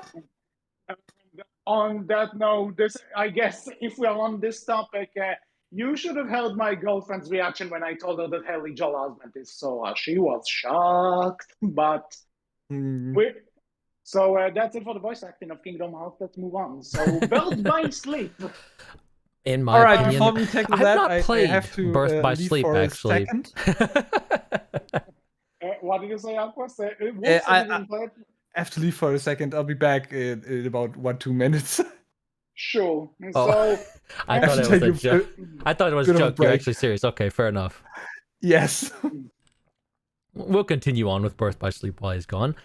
We'll say yeah, so I have not played this game, but I do know of the story and I'm very familiar with it. I think I'm not wrong when I say this is a lot of people's probably favorite or second favorite Kingdom Hearts game, yeah? It's one of the favorites I noticed, and the funny thing is that I mean, in this house we stan Aqua. She is best mom friend girl. She is best girl and she is best mom friend. Why do you think our friend here is named Aquas? that's the reference from what he told me, so we could confirm in a bit. But anyway, so Birth by Sleep, I skipped on this one for the longest time because I didn't have a PSP. So again, people say now, okay, you have the collections. That argument is not relevant anymore. But I should remind you, growing up with this series, it was kind of hard to keep track of all these damn consoles because we are not Disney. We don't have all the money in the world. And PlayStation Portable, PSP. Hi, I'm I'm the other guy that owns the PSP, as I've mentioned previously before. Well, I'm the other guy that owns the PS Vita as well. That's the thing, though, that the PSP was a really popular thing in Japan. Like RPGs were coming out for it basically. And yes, Sony did fuck all for it. Like, again, even the PS Vita is popular in Japan for like the weird manga, the porn games they release on the PS Vita. Okay. The porn games. That's what the PS Vita is popular for. And I believe the PlayStation Portable, the PSP, was popular for more than that. Like, it had a lot more going on for it, but Sony just did fuck all for those consoles. Again, Sony just said, our handheld, it's better than Nintendo's, and it actually is better than Nintendo's. Right. We're gonna let it die. Cool, Sony. Cool. So basically, the PSP didn't have it. I wanted one, but looking back, I don't think I missed much. I still wanted to play Daxter. I still want to play Daxter. Why wasn't this ported? Give me Daxter, damn it! Because it's the best. I played that. It's fun. It's okay. Yeah, because it's Daxter. Daxter is amazing. But no, let's keep this one. We'll get them Jack and Daxter. Fuck you. Fuck you. Me and the other guy that bought a PSP needs something. Damn it. Like the two persons. Yes, I'm the other guy that bought a PSP. That's right, me. I'm also the other guy that bought a PS Vita. That's me too. Oh, okay. We need something, damn it. We bought the consoles, me and the other guy. We need something. Give us one game. Okay. So basically, but the point is that actually, Aquos, now that you're back, the reason you came up with the name Aquos is because of Aqua, right? No, it's I've originally made the name for a character of myself, and I wanted to have a name that is that sounds a bit more mystical, but is based on two things. Unless there was Aqua, the water, and water in general, and Levaro from Levitas. And But I've translated. I could have sworn you told me that it had something to do with it, but okay. Oh no! I meant aqua in the form of water. But she's called Aqua as well. So okay, But maybe just to be clear, in this house we do stan Aqua. She is best girl and best mom friend. yes, she's the best from this, yes. probably. But Girl needs a hug. Like you get to the end of Birth by Sleep. The only thing you really need to know: this girl needs a hug. And on that note, on the 0.2 Birth by Sleep fragment, the featuring Knuckles from the Devil May Cry series. I know that's not the joke, but fuck it. Like, damn, I want to hug this girl. She needs therapy, like ASAP. But actually, every character in Kingdom Hearts needs freaking therapy. Like, let's be honest. But fair. True, yeah. But anyway, so Birth by Sleep, I skipped on for the longest time because I didn't have a PSP. I only played it on the 2.5 collection. Yep. But so the thing is that a lot of the stuff, I'm like, man, Dream Drop Distance did some really awesome things with the system. I really like this. And then it's like, oh, it actually came from Birth by Sleep. Well, fuck me. But Birth by Sleep is a great game. Mm-hmm. I like it. Mm-hmm. The thing we kind of wish it would tell you though is that the characters are in a sense a difficulty level, because I started with Ven because he looked like the Roxas guy, and that wasn't a good one to start with. But and not a main thing to complain. Fair. And what we should mention, I don't think we mentioned it, like 358 Days follows, like, is a side game that follows Roxas' story. It gives you more information on Roxas. Whereas Birth by Sleep is apparently a prequel to the entire series where you learn more about our future main villain, Xehanort, and three former... I love the word apparently. Like... I mean... Can we really ever know for sure? Anyway, that's my response. So, by the way, speaking of the backstories and stuff, so it's I just want to point out that Xehanort is voiced by Leonard Nimoy, and Aques is voiced by Mark Hamill. Is there a chance they knew they would get like a Star Wars versus Star Trek thing going on with this casting? Because, Well, looking at the trailer for Kingdom Hearts 4. Which, by the way, actually Disney totally owns Star Wars now. So. And looking at the trailer for Kingdom Hearts 4, there's been a lot of, a small side tangent, but there's been a lot of speculation that you see a foot of what looks like something, I believe, like an AT-AT or ATST or something from Star Wars, essentially.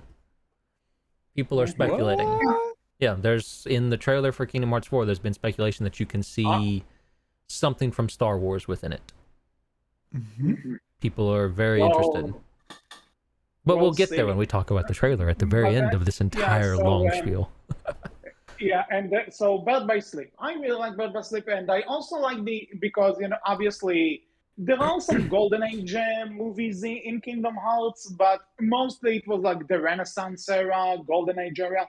So I like the fact that the prequel game goes back to like the classics. Like you get Snow White, you get Cinderella, you get Sleeping Beauty, and then Lilo and Stitch for whatever reason.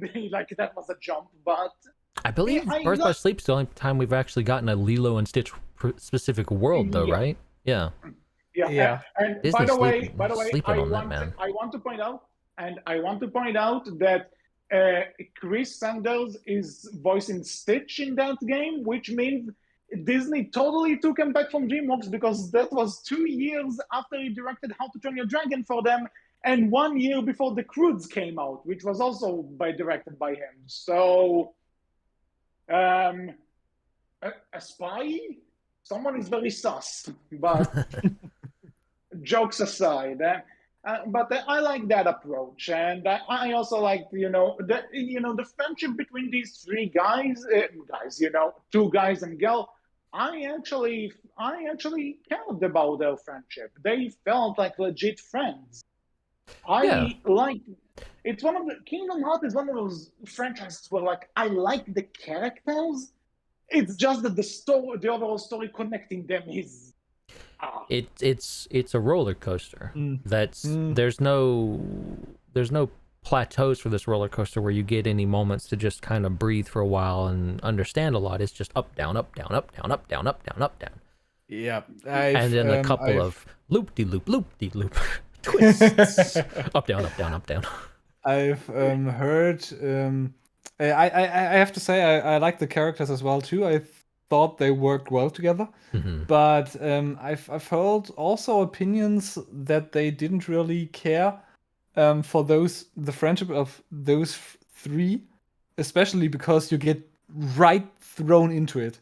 You don't really at the beginning get to experience it. Maybe spend a few more days with them, or see a bit of them growing up or something like that you can really get to experience the bond. You're just getting told they have the bond. And yeah, at this point, you've had a lot of time with Riku and Kairi and Sora to really understand that these three are close. Yes. And Terra, Ventus, and Aqua, you don't really get that. By the way, okay, you know what? Let's finish talking about everything we have to say about the game, and then I'll cover it because that. I will say, Birth by Sleep introduces us to Terra, Ventus, and Aqua, and it is a prequel to the entire series, where you get to see more of Xehanort, our potential main villain, for moving forward in the series, and it explains a lot about the plot of the Great Keyblade War and kind of what's coming in the future in terms of what's going to happen to our characters of Sora, Riku, and all, everyone, right? Like what's going on, and it sets up everything for Terra, Ventus, and Aqua. And you learn more about how Ventus and how these three connect to literally fucking everyone in some way, shape, or form. Like how Ventus is connected to Sora and to Axel and to blah, blah, blah, and how Aqua is connected to Kairi, and how Terra is connected to Riku. Ugh. Yeah. There is something about this, when they revealed, when we first saw the expanded teaser for Birth by Sleep in the, in 2 final makes, people are like, why does this guy look like Roxas? Then it's like, oh, it's gonna be explained. And I'm like, oh, it's gonna be explained. And then we get to the explanation, and I'm like, oh no, that's how they chose to explain it. Yeah. Really, yeah.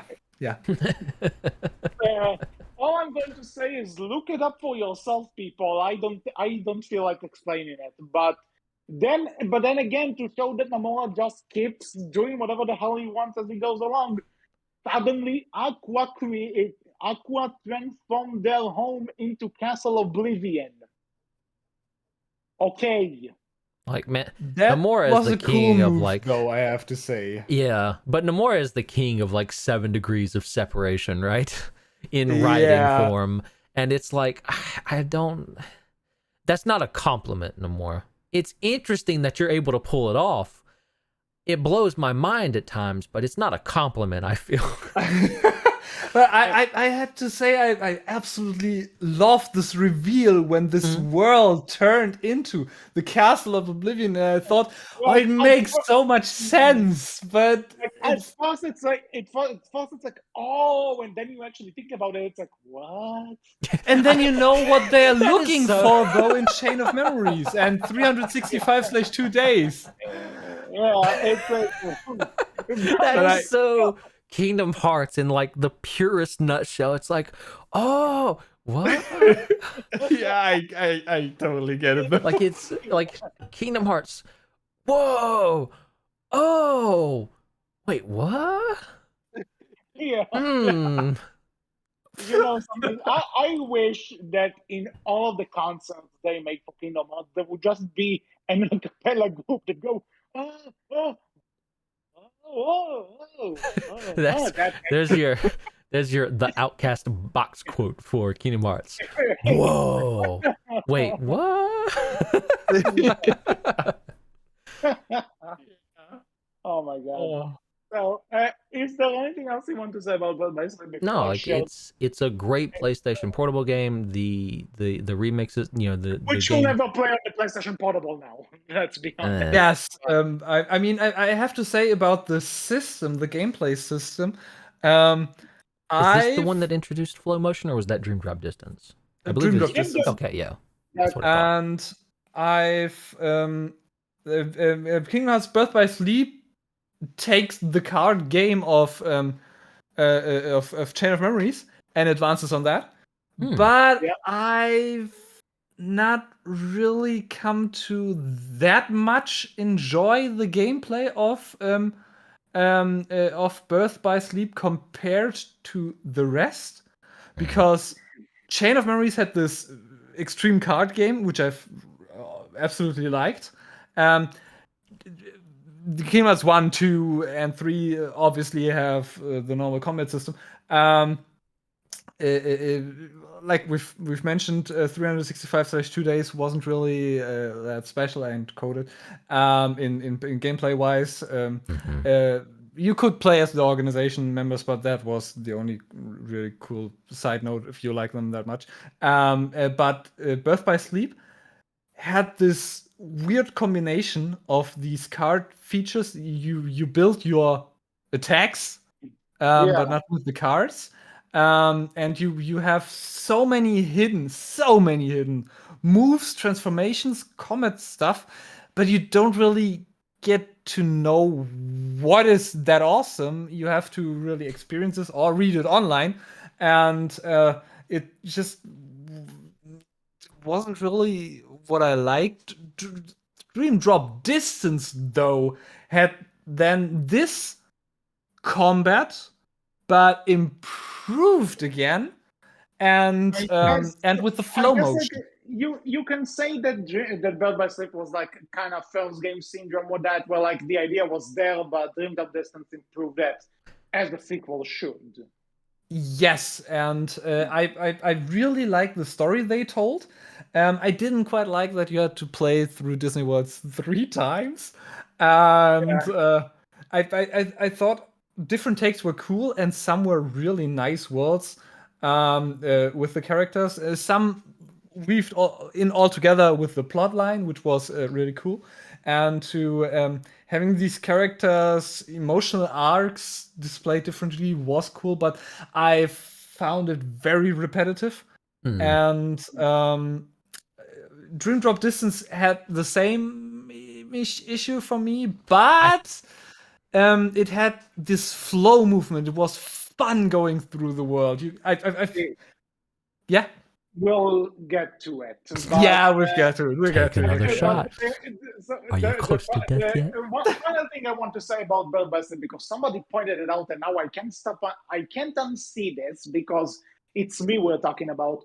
But somebody made the argument that Aqua, Ventus, and Terra are basically Sonic, Tails, and Knuckles, and now I can't see it. Oh God!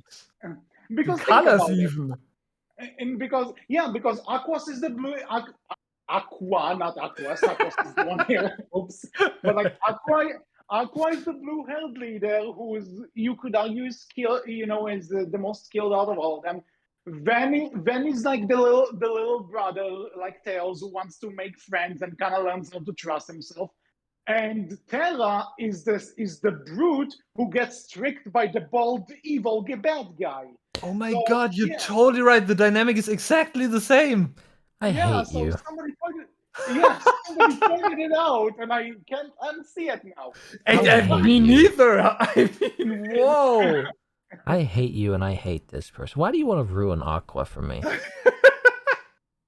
I'm sorry. That just goes to show that Sonic the Hedgehog is the origin of all good things in life. This is just factually incorrect. whatever you say. And You Sonic like the movie, himself, shut up, it's recorded. Sonic It's himself recorded. has proved this. It's- Sonic 06, I might like the movies, but Sonic 06 still exists. You want to talk about 06? Fine, we have 358 Days level 2. Arguably 358 Days over 2 is a this better game than discussion 06. is big enough, right? Already, I I'll mean, I'll say this. It may not be as bad, but Sonic 06 doesn't bore me. The Days does bore me, but that's another story. Fair. I have to admit, fair. Good point. 06 is nothing but boring. Is nothing if not boring.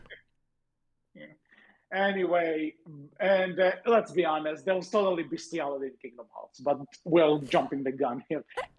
Moving on. Wait, before we move on, what I really have to say, the twist when Terra fused with Xehanort to become Terranaut, the face reveal, that was so well made. I completely forgot that, and I didn't see that coming. But you could have completely seen that coming.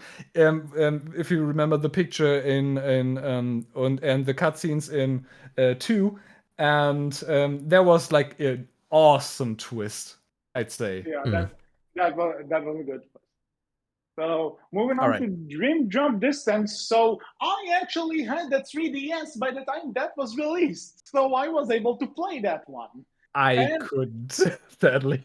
I have not played it, but I've heard like the remixes of it, like when you get the remix of it and everything. It's personally not as good, but if you play it on the 3DS, it is a good game for the 3DS because it's amazing at how far and how hard they pushed that hardware and what they were able to do with and get out of the 3DS. So, as someone who owns and played both, I can say that, like, on the one hand, I get, because obviously this game is built around the 3DS, right? Yeah. And but then you put a game that was designed for the 3DS and the PS4, and yes, you may have to put in the Union Key cutscenes and and let's not kid ourselves, the demo for Kingdom Hearts 3 on there. Obviously, it takes this space, but at the same time, you can tell that this game wasn't made for the PS4 because, like, this is, you look at it and it's like, so many stuff are just not there, like, because you have levels like Notre Dame, which again, another Disney favorite of mine, Hunchback of Notre Dame. I'm glad to have it being represented. Also, Haley Joel Osment was in the sequel to that, but fuck the sequel. Let's not talk about that. So you have Notre Dame, which is a city level. This place is fucking bare. There's no one in that city. And yeah, it's kind of been a problem with Kingdom Hearts from before, but you can argue technical limitations and everything. So it does kind of scream that you suddenly go from a small screen to a big HD 4K screen. And it's like, it can kind of take you out of it. That being said, though, I completely prefer to play this with a controller than on a 3DS, because on the 3DS, some of the shit they expect you to do is like, it's almost like Nomura kind of wants you to grow an extra thumb on your hand. And sadly, people have a tendency to mock people with 2 thumbs on their hands, so I didn't do it because I want to have some sort of a normal life. But like, I would hold this device and I'm like, I would move all of it in order to kind of for Sora to do what I want him to do, and it's like, it's so hard. Now, before we get it, like, I don't want to talk about story and characters just yet, because there's some stuff here I want to say about Final Fantasy and some of the characters introduced to this, but this is the game that first introduced flow motion. I've only experienced flow motion with Kingdom Hearts 3, where, from what I understand, flow motion was significantly nerfed in a lot of ways. In Dream Drop Distance, flow motion was pretty much unlimited. You could basically just flow motion all around the map until you were introduced to very flat maps that just were not fun because no flow motion. And flow motion kind of broke the game a little bit. It was so powerful. But like in Kingdom Hearts 3, my experience with it, like, I'm not as fond of it because it's just so limited and it feels so weak comparatively to try and do a lot of this stuff. And a lot of the maps Yeah. aren't really designed with it in mind more often than not. Again, and that's probably, from what I understand, some of the problem with And Dream Drop Distance. But for you, like, what was Flow Motion like to play on the 3DS? I like in both the 3DS and the PS4, really, I really enjoyed it. And when I played Kingdom Hearts 3 for the first time, I'm like, I don't remember this being this stiff for limiting. And it's like, no, they really nerfed it. And because as mentioned, I like fast games, Sonic the Hedgehog and stuff. So the fact that I can travel through those places way faster and not just spam the roll button all the time, it was great for me. It And was really so just see how liberating. high you can get and stuff like that. I understand as well. Yeah, Reaching places you're not supposed to. Yeah, and and you can also walk this into combat and stuff, and it's like that's great. And then Kingdom Hearts 3, it's like we're going to bring it back, and it's like yeah, and then they know that, and it's like but what can you do? Yeah, playing I'll wait for now, but yeah. And now, is there any other mechanics that mechanics also introduce Dream Drop Distance also introduces the Dream Eaters, but I suppose that's more of a story thing than mechanic thing. But I guess it's both. Because it's like Pokemon, is it not? Somewhat.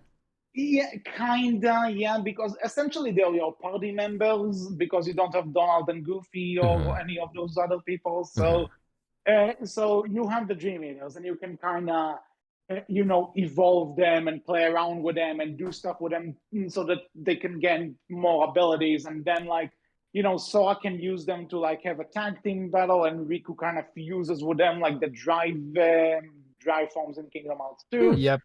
I've heard it's fairly fun, fairly enjoyable, but the theme tune will burn itself into your brain, is what I've been told.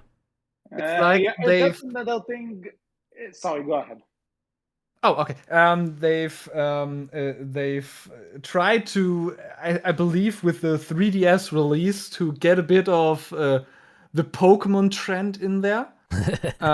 You can pet them. I'd even say Nintendogs in some way. Yes, you can pet them. You can boost with them, play with them, and Pokemon introduced that with the 3DS as well. I don't believe earlier, but I'm not. I don't really play that much or play Pokemon at all. But I've had one game like after the first one, and I saw that feature, and they tried to get on that trend with that.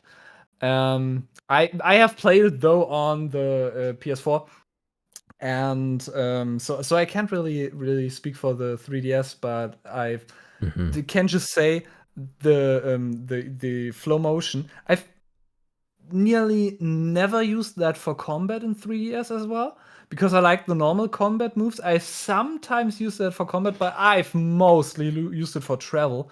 And mostly though that if you travel and suddenly there's a group of enemies, then you can use that to get a head start on the combat. Yeah, that's what I mostly use, to the jump and smash to the ground and stuff like that.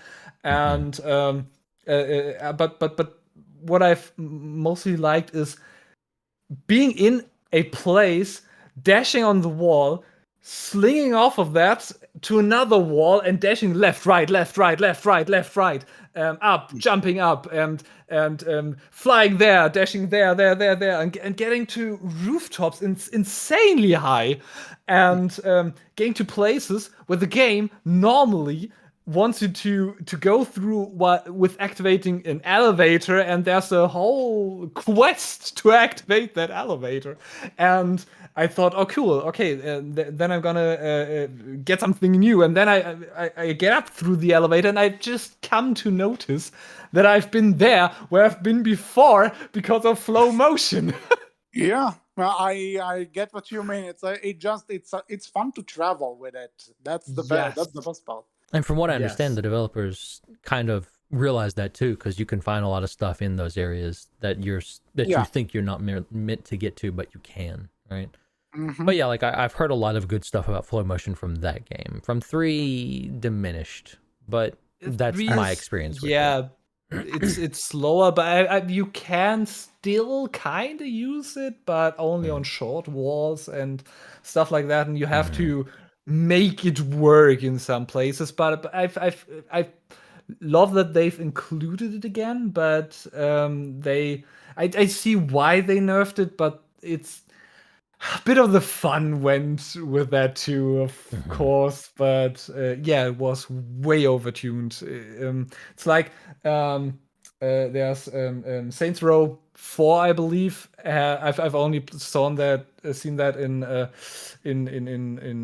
Let's Plays, but you have like superhero powers and you can fly through the cities and jump with immense strength, and that's the kind of power to traverse that was that much fun, and it's of course completely overtuned. Understand. And on that note, I guess another thing to note about the gameplay is the drop system. I don't get this. Yes, this. I've heard this, like, the way it Oh, like, that's it just just right. because it basically, the drop system is, from what I understand, you will be playing and you have a limited amount of time where at some point during the play session of, like, say you're playing as Sora, you will stop because your time will run out, and then you will switch over to playing as Riku. Essentially, Yeah. you fall back to sleep, quote unquote. Yeah. The problem I've understood with it is if you drop in, per se, the middle of a boss fight, guess what? You have to redo that entire boss Yes. fight. And Fuck you. let me tell you, when you have only one hit left on a boss, and then you have to do Yeah. that happened. Oh, that would hurt. That happened, and it hurt. I can imagine. But I've also, like, I understood, like, they give you stuff within the game that can completely bypass the system, which basically they do, then but why have the system, right? Yeah, but at this point, it's still there. It's not that it makes it go away completely. It's still there, and it's just an easy fix, because do what you did with Bird by Sleep. Have a story mode for Sora. Have a story mode for Riku. There you go. Job done. Or at least make the change not random, but at the end of a boss battle, for example, if you have finished that and now you go to sleep, or you get hit by a sleep wave and you travel back into Riku, but not make it. If you're in a boss fight, at least extend it, or make it last until the end of that boss fight. Then after the boss fight, it immediately happens. Yeah. But with that said, let's talk about the story. Yeah, so the story of 3D is basically Sora and Riku's Keyblade Mastery exams. And Which in order is to do this, because we solved the fucking walls twice, I think we deserve that title by now. No. Yeah, you, Jens Sid. Yeah. You gotta work for it. Jens Sid ain't no, We worked for it. No. Jens Sid's old school. He's like, you've not worked hard enough. You've worked, but you've not worked hard enough. You got to work harder. So you go to a bunch of sleeping worlds now, and Dream Drop Distance does the thing where it ruins miniseries. It introduces time travel. Yeah, for some, like, if Kingdom Hearts wasn't batshit enough insane as is, now we have time travel. I have to say, though, they've introduced time travel with many limitations. But still, it feels like it makes issues. Yeah, but they've because they tried, I guess. Yeah, because suddenly you have worlds which are like, like the Three Musketeers movie, and Fantasia, which is like Mickey Mouse's past. So like now, so the Disney canon is kinda like is past now. So like, is Fantasia first, and then Three Musketeers second, and then everything else? What the fuck? Yeah, I did not. Yeah, I do not care about the time. We should mention that the only character that can time travel apparently is Xehanort, our big bad evil villain for the final, our final big bad evil villain that we're building up to in Kingdom Hearts 3. And also Sora, but at a price. Spoiler for 3. And well, we are talking about spoilers here, so yeah. But also, since you brought this shit up, why not talk about it? the ending is just shit. The ending Of 3D. Of Yeah, 3D or 3? Both, but 3D for now. For 3D for now. Okay. Okay. Because All right. that ending, because what was the point of the exam? The point of the exam was so Riku could pass, because Riku's our main character. Nomura just doesn't want to admit it. Yeah, but here's the thing. Listen, Nomura has a favorite. I get it. I understand. We all do, but But forget about that for a second. The point was to wake up the sleeping worlds. Did Sora do it? Yes, but it basically comes down to, hey, you know what? One guy got a 100 and the other guy got a 90. The guy who got the 90 still passed. Like, no. really? 90's not good enough. It's either 100 or you fail. I know, but then Jensen's old school. He's either you pass or you fail. Yeah, but then there's also this thing that I also a friend tried arguing with me that it's actually kind of smart how the main character technically loses and he needs to work together. So it's like, no, it's not. It's just a stupid excuse for him to start from zero in Kingdom Hearts 3. Yeah, I do love though that Sora, at the very least, like, he's not upset that he failed or anything like that. He's like, hey, Riku, you passed. That's great. He's happy for Riku. Like, that is a good character moment for Sora. One of the few we'll ever get, other than him being all the time. All right. But speaking Jokes of aside, speaking of, what is the fucking point of suddenly everyone having a Keyblade? Like, Sora is supposed to be the chosen one, right? Listen, Riku, okay, fine. Let's say he gets one. Wait, Mickey's the king. Hold on, I just need to. No, you're Mickey's the king. Mickey's the king. Fine, let him have one. Kyrie wanted to fight, so Heart allowed her to get a Keyblade. Bullshit, but sure. Kyrie makes sense because, like, the connection with Aqua at the very least. Like, they did give that explanation. Yeah, but and the time she spent in Sora. Even. Yeah, and then suddenly Axel gets okay, hold the fuck up. I love that. Yeah, though. I love that. Yeah, Axel getting a Keyblade was really out of nowhere. I loved how dumb it is, like him just being in that cutscene. Like, I could never get mine to appear, and he just holds his hand out, materialize, and he holds his hand out, and it's there it is. Cool. I love how stupid that is. Like, I have one now. Axel, I love Axel to death. I love him to death. When I first played the Dream Drop Distance, I was seriously on the verge of throwing the freaking 3DS out of the window. You're completely valid and fair. It's stupid. It's I can get why, but I love it. Just fuck. I mean. It really got cool. By the way, did anyone play The World Ends With You? Because apparently characters from that are in this. Yes, this is what I want to talk about. And I've loved the introduction of them in Dream Drop Distance. I thought, like, wow, yeah, let's go. So it's worth also talking about. Dream Drop Distance is the first game in the series where there are no more Final Fantasy characters. The only characters that are introduced that are not Disney is The World Ends With You. And the characters from there and what's going on there. And I feel like Dream Drop Distance is, looking back now and understanding what Dream Drop Distance has in it, and looking at Kingdom Hearts 3 and then looking at the trailer for Kingdom Hearts 4 even, and what that explains, Dream Drop Distance was kind of the reveal for a lot, which is Dream Drop Distance, The World Ends With You has that entire mechanic of, like, the death games, right? Or whatever it's called. The Reaper games. Reaper games. Yeah. And how they're fighting that, and I believe, like, that's a lot of what Nomura wants to take forward from that. Not surprising, considering Nomura worked on The World Ends With You. That's his other baby.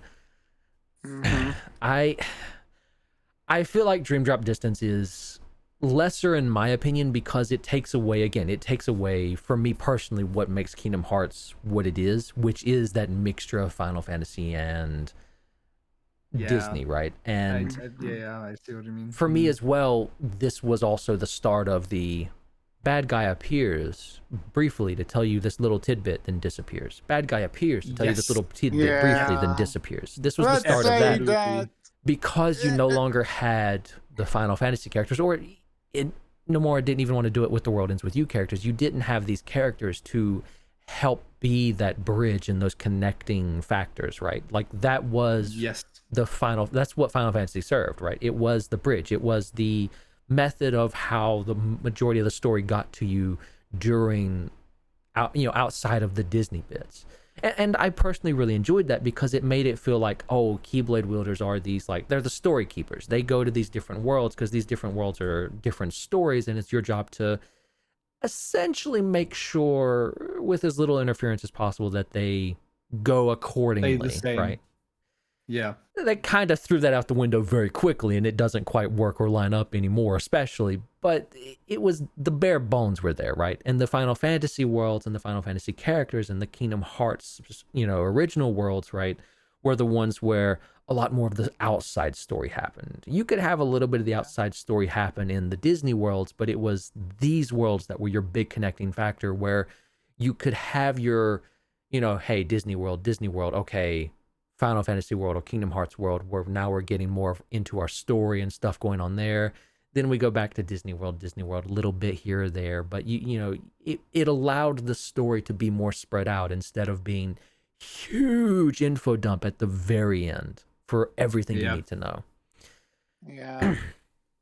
So I mean, I feel like Dream Drop Distance story-wise is the start of something that I personally do not enjoy. And that's why Dream Drop Distance, for me, while I think it introduces some good mechanics, some enjoyable mechanics, and even though, again, I've not experienced them from this game particular itself, I'm going off of what other people have told me and explained to me. So take that as you will. It introduces what I understand to be really fun and enjoyable mechanics, but it starts a trend storytelling-wise that I personally am not fond of with Kingdom Hearts moving forward. Same. I have to say, if you put it like that, you're right. I mostly remember that game good because of the gameplay.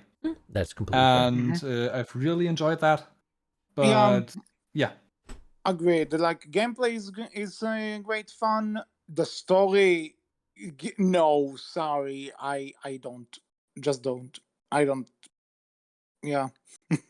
I mean, I've liked parts, but I thought it was, compared to the other ones, quite minor. If you put Coded aside, because Coded is a completely unrelevant game, in my opinion, because these tidbits of extra info is like, I mean, it's can put it on a paper, and that might be more entertaining, but despite from one or two cutscenes at the end, but it's and Recoded was least Dream Drop Distance at least. Well, Dream Drop Distance is our big setup for 3 at the very least. Yes. You have this time travel and stuff like that. That's okay. That's already some things were quite explained, but despite what I liked is that Riku passed, Sora didn't, and Sora was applauded him for that. He wasn't there for him, but he wanted to improve himself even further. But I don't really remember that ultimately much of the story that was besides from the ending.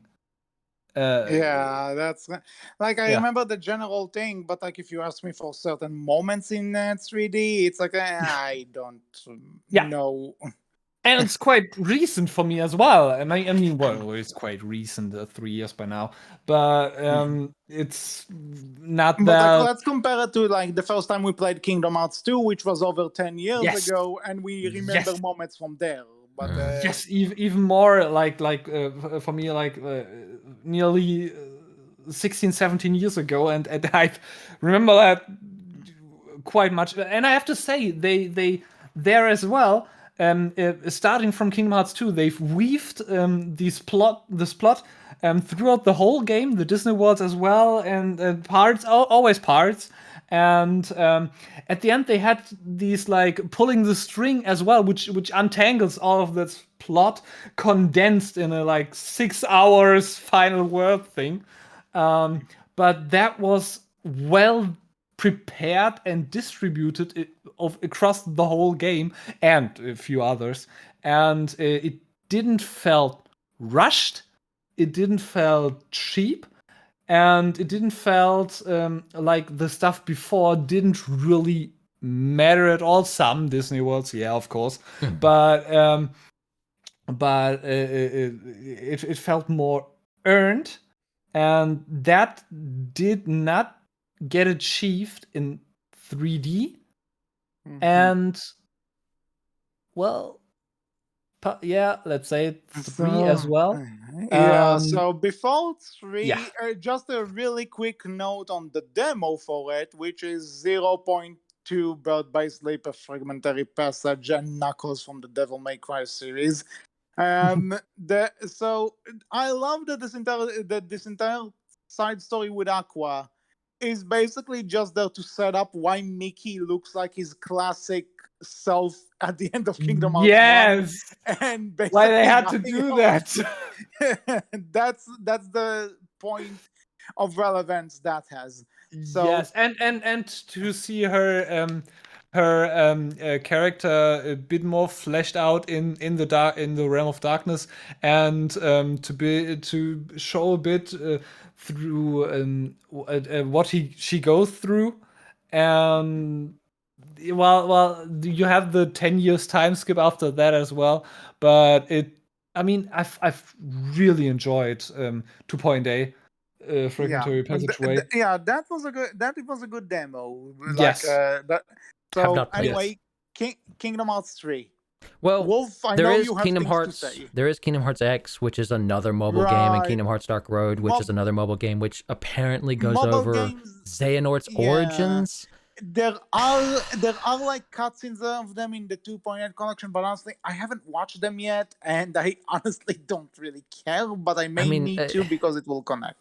Maybe, but all it is mostly just Xehanort's origins and why he went to the darkness. But again, it comes back to the thing of I have to watch them Yeah. soon though too. But I have to watch them. Yeah. But 3. You know. Oh, before that, no, go ahead. Union Cross X. Yeah, Union Cross X. As so well. again, I mentioned that I haven't played the mobile game thing, and I haven't seen the cutscenes, so I don't really have anything to comment on at the moment. It's just sorry. I've tried the mobile game. I've tried it because I wanted to experience it myself. But after I've been with the dwarfs of Snow White for a few hours, getting them saying to me over and over again, do this, do that. Oh, we'll tell you what we're going to do or what the story is about. Do this, do that, do this, do that. Oh, we're going to tell you soon what the story is about. Do this, do that. And I haven't even reached the end of the first Disney world telling me what it's about. After hours. Sounds like I'm not missing much. That's good to know. Yes, I will watch the cutscenes though. I've heard there's a 13-hour version in the internet, and I will watch that before 4 comes out, because that may be very much plot relevant, because Union Cross X is working alongside that, and that will be referenced from now on. And but let's talk about Union Cross X, right? To it because I will get to it because there's something I want to say about it regarding 3. So anyway, 3. I just want to say that I was really looking forward to it, and like I can assure you that the day I got it, I was legit hyped. Right? I was like, I couldn't believe that I'm holding it in my hands, that I put a disc in my PS4 to actually play it. 10 years Yes. since and- 2. At 13 even. Well, 13. And then Organization 13. It all makes sense. But anyway, it was like I wanted to say that I loved it. And it's not a bad game by any means, but like, man, talk about the barest of bones, really. Yeah, I have to say the same. So I played this game on PC. I had to wait till it came out on PC because I could not get this game on consoles because I could not get the consoles. So I avoided spoilers for this game for the longest time. Had nothing to spoil about me to this game somehow. I'm lucky. I also just live under a rock and avoid the internet. You know, it helps. Well, But I have to say, I recently played through it. Very recently, in fact. In the past just couple of days, I played through this and finished it and beat it. I have to say, I had fun with this game, but I look back at 2 and I just feel like 3 felt unsatisfying to me. 3 felt smaller. It felt because less it grand, felt even though smaller. 3 is supposed to be like the culmination of this big battle that we've been building up to for so long. And I'll tell you what, because I feel like, we start with like, okay, Sora needs to find the power of waking thing. Okay, fine, whatever. This is our plot. But then it's like, okay, we are going to this world. Power of waking isn't there. Next world. And then after all the Disney worlds are done, you just kind of get it. And then they kind of throw you into the end game. It's like we go from 0 to 100 basically, and there's like no pacing here. There's no build up. Even more than that, right? Well, again, like that's where I come back to, right? In Kingdom Hearts 2, you were traveling to a couple of Disney worlds, doing a few things, and then you got to like I believe it was Radiant Garden or Traverse Town. Yeah, there's no mid. Like that's where you get some big story dumps, some big story info in that mid area. Yes. Like you've been having bits and pieces leading up to that, but this is your big info dump here in the middle of the game where you're learning a lot and everything's opened up now. And it's like, okay, well, we need to travel back and we need to go forward and find out some new things and go back and revisit some old stuff. And you don't get that here. There's no mid game. It's just like you do the Disney world, and then it's like, well, now suddenly we rescue Aqua, then we rescue Ven, and then it's up to the Keyblade graveyard, and then everyone dies for a second, I think, and then we just find the organization, and all the characters come back, and suddenly we're in the end. It's like, okay.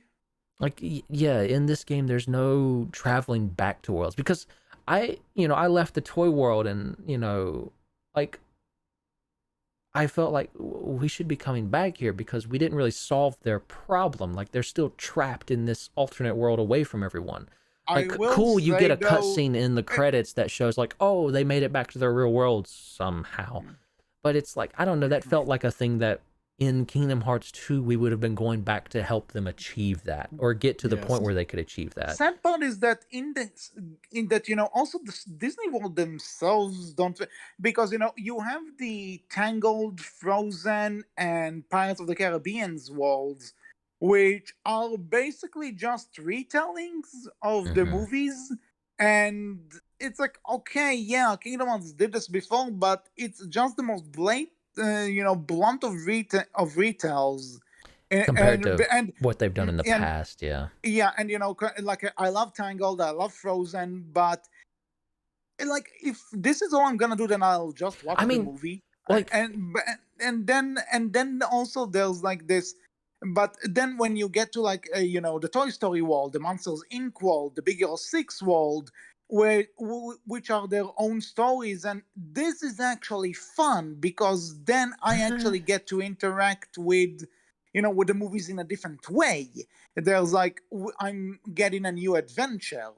The Big Hero 6 one though, like it just felt so underutilized to me. Like it's right there at the end of everything if that's the order you do it in, and it just feels like I'm there for a little bit, but I rarely get to explore San Francisco or But be with these Yeah, by the yeah. way, characters. two funny things about this one is that it's kind of weird though that now I can actually get to Kingdom Hearts, and it's like, and there are movies which came after Kingdom Hearts was a thing, so it's like a legit crossover feeling, and it's kind of cool, like because before the game came out, I saw this leaked footage of like of the San Francisco gameplay, and somebody talked to Hero, and seeing Hero with the voice actor go, "Hey Sora," that felt so surreal but so right at the same time. Yeah. Fair. And but then also, Namora, I am onto you. This Big Hero 6 world plot is almost one to one like that Big Hero 6 Sonic crossover fanfiction I wrote. My lawyers are at your door. Just saying. But yeah, like I enjoyed those new takes on the worlds because again, it felt like we're doing something with this. Mhm. And the retellings just felt really blunt and just there because we didn't have what to do. I mean, Yeah. I loved the world of Port Royal, but I didn't love it. But it was so bare bones. Like I loved the idea that you actually got to drive around a pirate ship and everything. That was so much fun. It was Yeah. well done. But story wise, it's like you do a little bit with Jack, and then you're told, "Hey, this is where you need to go," and then that's the end of it. Once you go there, that's the world done so Yeah. quickly. Like any In a time you sense, spend there is time you it's spend like there doing the pirate ship thing and having fun with that. But that's it. really, it feels like a glorified mystery science theater that Sora, Mm. Donald, and Goofy are just giving you commentaries. That's really what it is. Yeah. 3 is the worlds have in 3 even.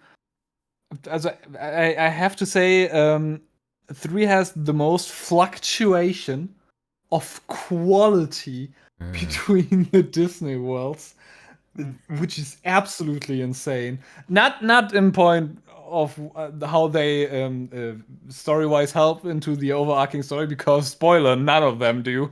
But it's just how well they're made differs immensely. But to your point, 3 just jumps you into that even till the end, like the beginning as well. It straight away starts where it left off in 3D, and it doesn't explain where it No, left it off. doesn't. Like 1 was the first Hi. game, 2 Very little had experience with Roxas, 3D. What? Like and I'm just dumped in the yes, middle of it. yes, 2 had like the thing with Roxas, which you can say is like a different thing at all, but 3, like the main title to close them all off, doesn't even take its time to introduce you to it. Like and that's the thing, right? Like this game had 13 years. 13 Yes. years, and it Yeah. just feels so little. Like 13 years. Maybe it's because they had all these other side games, and Nomura felt like, hey, you've had all this build up, but no, you again, this is 3. You had Kingdom Hearts 2, and 3. All these other games weren't labeled as 2 or 3 or 4 or 5 or blah blah blah. Yeah, They it's were like, labeled with side titles, and these felt like side games, even if they were important to the plot that you're telling. For me to come into 3 having honestly not a lot of experience with many of the side games, but enough to at least understand and move forward, I feel like this should be the big grand finale, that I should be getting, this should feel more grand than 2 did. And it was big and grand. That's the problem. It Yeah, was yeah, I don't quite feel that it big. was, was. but it was Like, out of it- nowhere. That's the it thing. it felt escalated. small. It felt small Yeah. to me. Like, I guess you could Yes. argue that the end felt grand and felt big, but even that No, what- to me felt Because- personally because smaller than something? 2 did. Because something, there's actually a point that I liked in the final battle, but I also feel like I should have loved it, where there's a point when like a Xehanort shoots this beam at you, and you see Sora floating around in the back screen like in the game over screen, when you lose all your health. Mm. But then you hear like Donald and Goofy yell at him, And then there's this point where Sora points the Keyblade at Xehanort, and Donald and Goofy are like standing by his side and everything, and it's like, yeah, we reached that point. Like they are this trio made it this far. And it's like it's almost there, but it's not quite. It's like Because yeah, the execution, it wasn't that well made, and that is the biggest exactly. problem. The game, what I meant is, it's big and grand in playtime, and in time how you experience this game. This game is like about 40-ish hours, and 30 to 40-ish hours, and that is quite much. It has much to offer. The thing is that mostly the Disney worlds, for example, all feel like filler. They're just Yeah. they've done that earlier as well, it's- but they've had like little bits of sprinkles in there to connect them, to make them relevant. But right here, right now, they're just filler, or like it's cool to be in them, and depending on what quality the world is made in, and let me just real short. Go through them. Olympus, it's the trailer level. It has to look good. It's the first stuff you see, first stuff people get to notice with. So it has to be. I mean, it's even cool introduced and- with like Kingdom Hearts 2.9 because Nomura Yes. cannot help So it himself. Yeah, oh yes, and to connecting it all and everything. And that was a cool showcase world. It had Yeah. really different parts, and it was very loosely adapted from the movie. And in the theme, because Hercules was, they know him. They know them all. It's like the X visit of Olympus. By the way, speaking of Olympus, that black box sure was important to put that in the story. Yes, and that's one question. Have you all both? I get that you haven't seen Union Cross X, the movie, right? And No. I know it plays a big part in there, but it's like in terms of Kingdom Hearts 3, though, it's like, ugh. Yeah, that's what I wanted to ask, because the game cutscenes are like, well, they're not that pretty. It's just 2D. But the movie is like in Kingdom Hearts 3 cutscene graphic, even more beautiful, and it's about 1 hour, and it takes it's my I let's say the beginning of the beginning of the beginning of everything Yeah. else. Oh my And I God. really advise you to watch that. It's like 1 hour ish. It's not. It's there are better movies, but Sigh, though, Nomura. I get what Sigh. I get what you mean, but I'm just saying that even if that builds it up, that's all well and good. But in terms of this, it's like in the Olympus world, Maleficent and Peter are like, hey, we are looking for this black box, and then it doesn't come back until after the credits. that is So- the problem. That movie Yeah. builds up the story after Xehanort. Oh no! And that's the thing. That movie builds up that before 3 is released, and 3 Yeah, is because- just there to check all the boxes off, and to get because suddenly we get this tease of like, oh, now here's what comes next, and it's like, fuck off, this is not the point. Let's but you know what, if we want to, the story does wrap the Xehanort Well, thing up. we should. And if we are gonna, and just let me say that, for fuck's sake, you cannot convince me, Namora. You cannot convince me that Xehanort did all of this shit, including killing Aques, because he loved Aques and wanted to show him that he can control Kingdom. No, Yes! you are not going to pull that redemption arc shit. That Namora. was no. so fast rocked. Yeah. That was. We should. Let's like but step back I a just minute. want We've to- kind of been a hold little on, bit I all just over the want to- place. I just want to point this because so I beat the final boss. This cutscene plays where there's like the reconciliation, which is bullshit, but okay. But then for some reason, my mother walked into the room. She knows what Kingdom Hearts is, but she's like, "Okay, what is going on?" And imagine my pressure trying to explain everything in a minute. Yeah. Give me points for managing somewhat. So, All right. let's step back a so- second because we've kind of been all over the place, and I feel like people are like very much not following what we're talking about. So Kingdom Hearts 3 follows the story of preparing for the final battle with Xehanort. Everything has been building up to this. Whether you followed all the side games or not, if you have some inkling of it, even in the third game, you at least get this feeling of we're building up to the big final battle with Xehanort. We're getting all of our warriors, our 7 warriors of light ready. You know, we have Axel, we have Kairi, we have Sora, we have Riku, we have Mickey, but we need Aqua, we need Ventus, and we need Terra. That's 8. Don't question it. And, you know, we have Organization 13, our 13 darknesses. Take a shot. And you know, Xehanort controlling all of them, and everyone's building up for the big final battle. So it happens. You have, you know, everyone builds up all that. You go through your Disney worlds because Sora's trying to regain his lost power, which is the power of awakening. He randomly gets it when he's fighting Vanitas and awakens Ventus because the Disney worlds really helped nothing with that. Basically, most of your game is in the last 2-3 hours. You know, I mentioned Cinema Sin, so Power of Awakening Ex Machina. That's basically what it is. Pretty much. But yeah, you know, and our big final battle happens. Everyone's fighting. Sora helps out everyone. You know, we lose people, we gain people.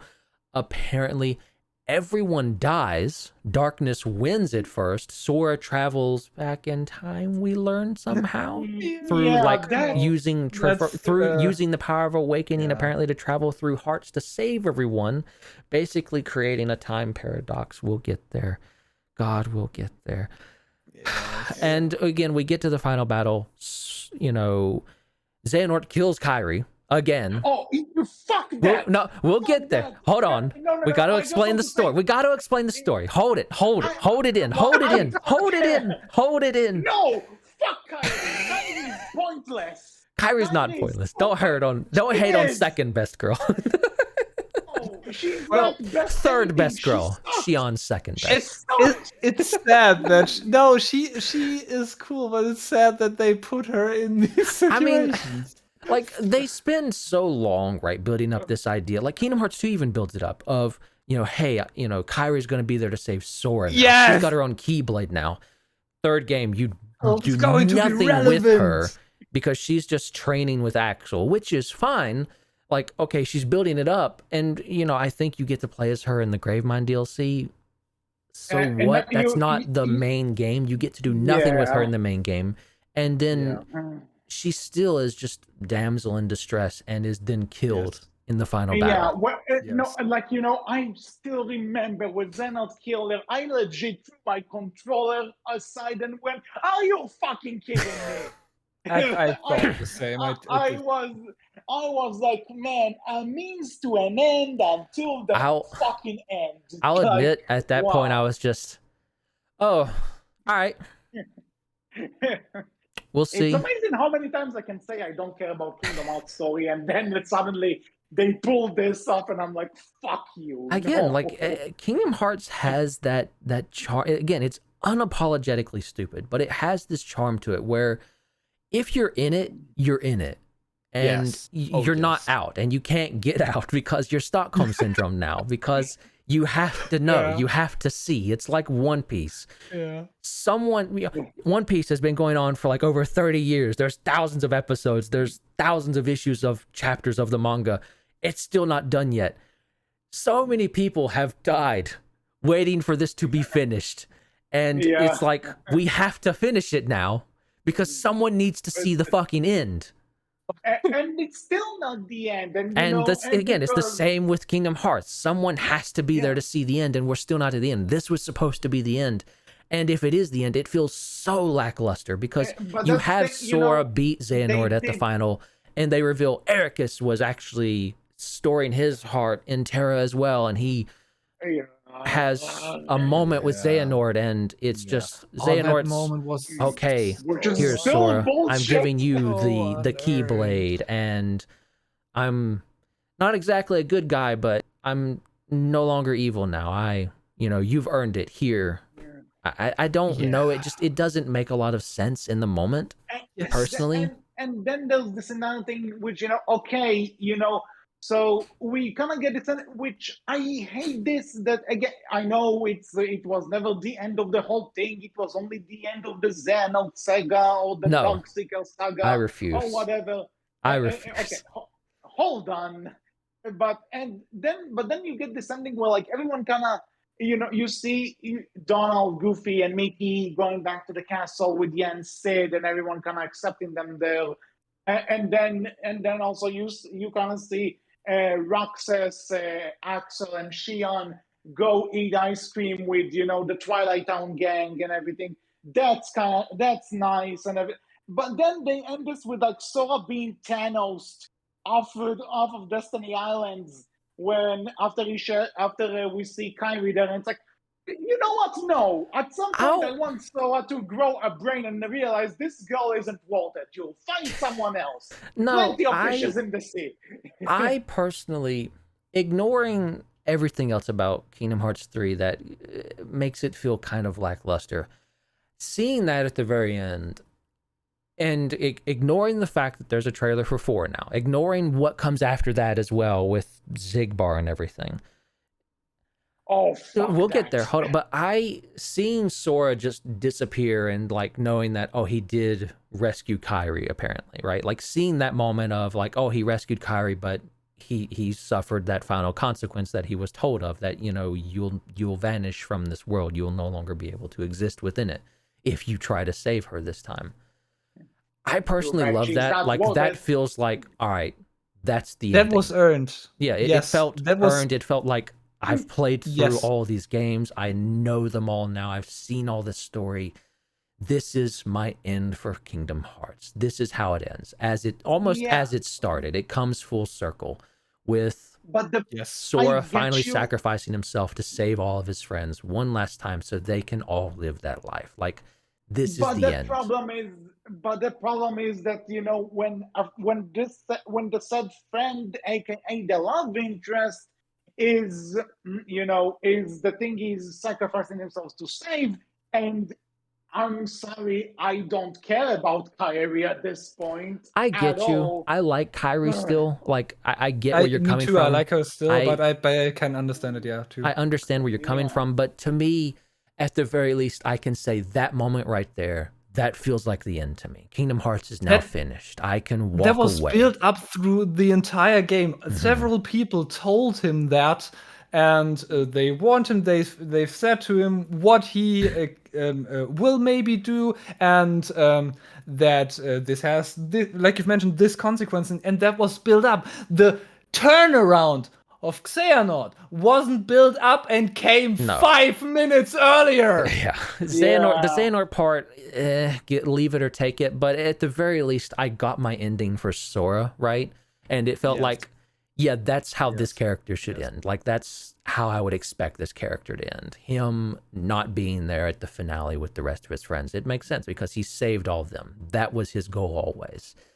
But then like it sucks for the rest of them. I get it. I hate it for Kyrie, poor girl, but you can do better than Sora. but then there was the Remind DLC, which honestly, I have a little bit of experience with that, not a lot, but I do know. All I'll say is that for one, it gives Kyrie a bit more, which is great. I know you get to play as her. In order to get to that part, you basically need to you're basically replaying the ending of 3 again for some reason. And completely over again. Oh, every fight. Every fight is know if I want to do that now. So screw that part. Remind myself that we need to play to put in an actual game. I'll just and then there's this other thing. So you play as Kyrie, and you see how she gets back, and so is trapped there.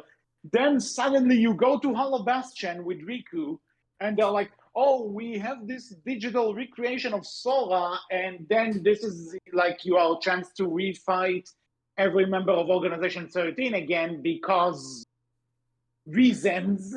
And after this, you get like the final, like you get to fight this Yakuza guy, and Yep, then Zora. Yazora, right? And then you either get a good or a bad ending, which leaves you with more questions than you had before. And Oh. now, and then there's the Melody of Memory game, which I haven't Yeah. played, but I know that one has some sort of a plot relevance. Well, that's I've watched- Melody of Memories is apparently all of Kyrie's story and what's going on with her in regards Yes, to everything. I've watched all of the cutscenes because I love rhythm games, but I didn't want to buy it at first because I've heard it doesn't have that much of a story impact. And that was the first game I've actively decided myself to watch the cutscenes. Besides Union soon, but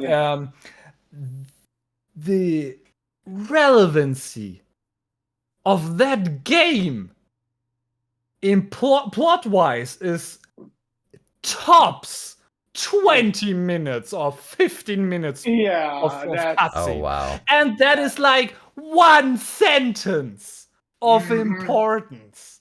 And Wow. like Fucking it's astronomously low. By the way, quoting Cherry 5 here again.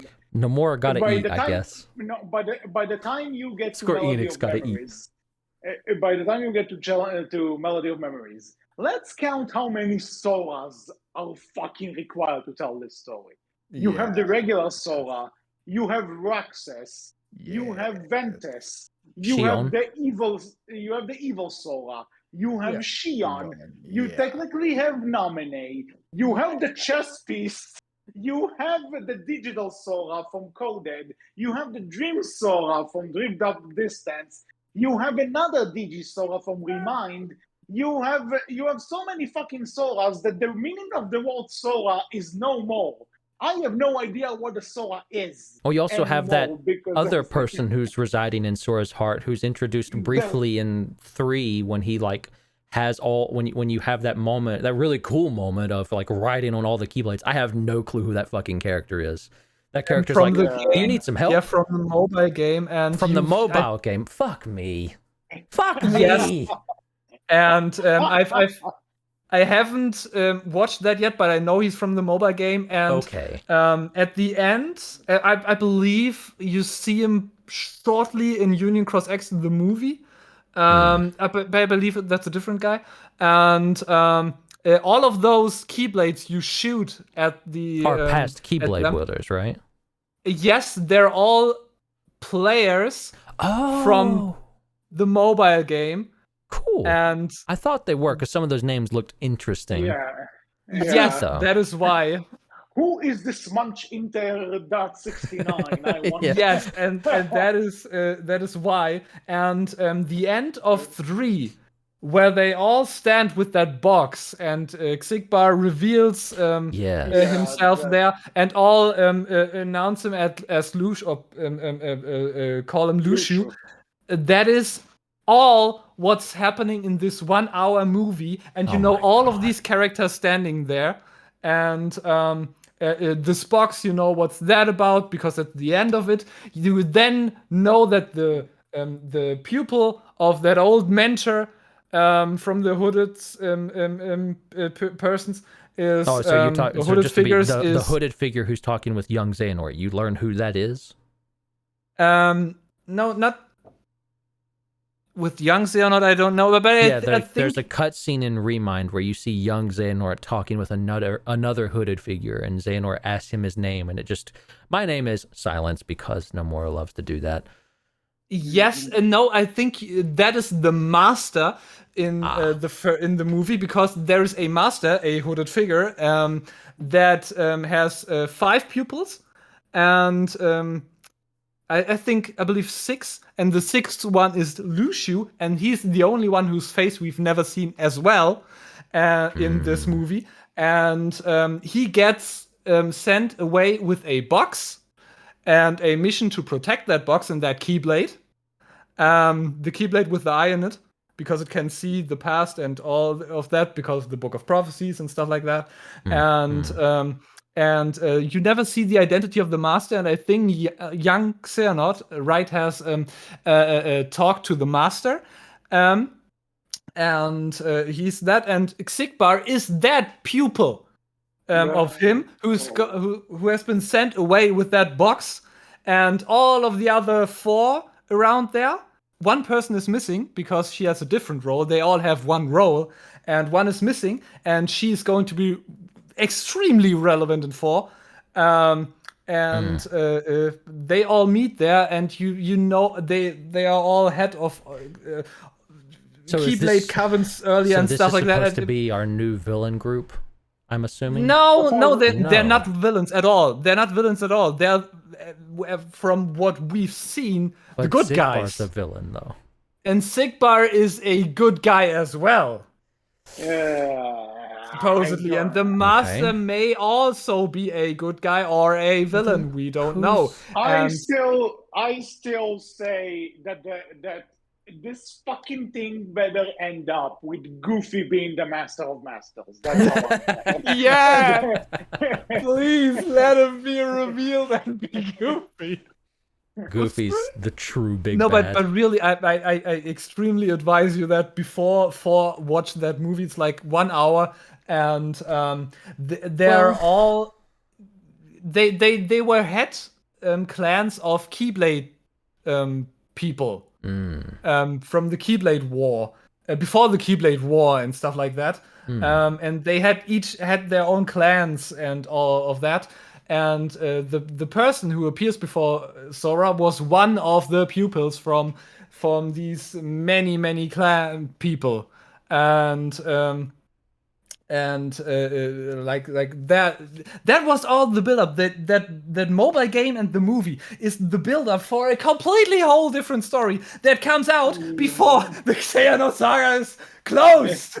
Yeah. And they throw up all those questions unanswered for decades.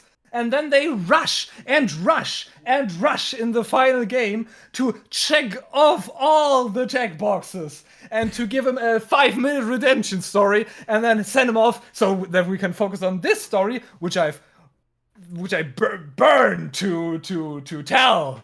And that's like that has to be Nomura himself. I mean, this is the point where we just need to tell Nomura that in English his name can be said as no more, because no more of this shit. it's just at least finish a story worth the while before making a new one. I will give him this though. We are basically there, so we can talk about it. At the very least, we are getting Kingdom Hearts 4 next, not Kingdom Hearts falling into. Don't get too excited. It'll be. Look forward to playing Kingdom Hearts 4 in 2045 or so. Something. But again, at least we have the Kingdom Hearts 4 and not Kingdom Hearts 3. I have to ask though. Hold on, Yeah. I need to come up with a funny title. Well, it's not. This is not Kingdom Hearts folding an omelette, turning on a console and having coffee. 3.5435 thing. Mm-hmm. I don't know. I have to ask. For me personally, I'm interested, but I'm not exactly hyped or even excited for 4. If it comes, it comes. I have to ask. For me personally, I feel like Kingdom Hearts has ended for me. I got my ending for Sora. I got my ending for these characters. It may not have been the best one possible. It may not have been the grand ending I was expecting and I felt like I was being built up to and led to. But at the very least, I feel like I got my ending for Sora in what happened to him. I don't need 4. How do you feel?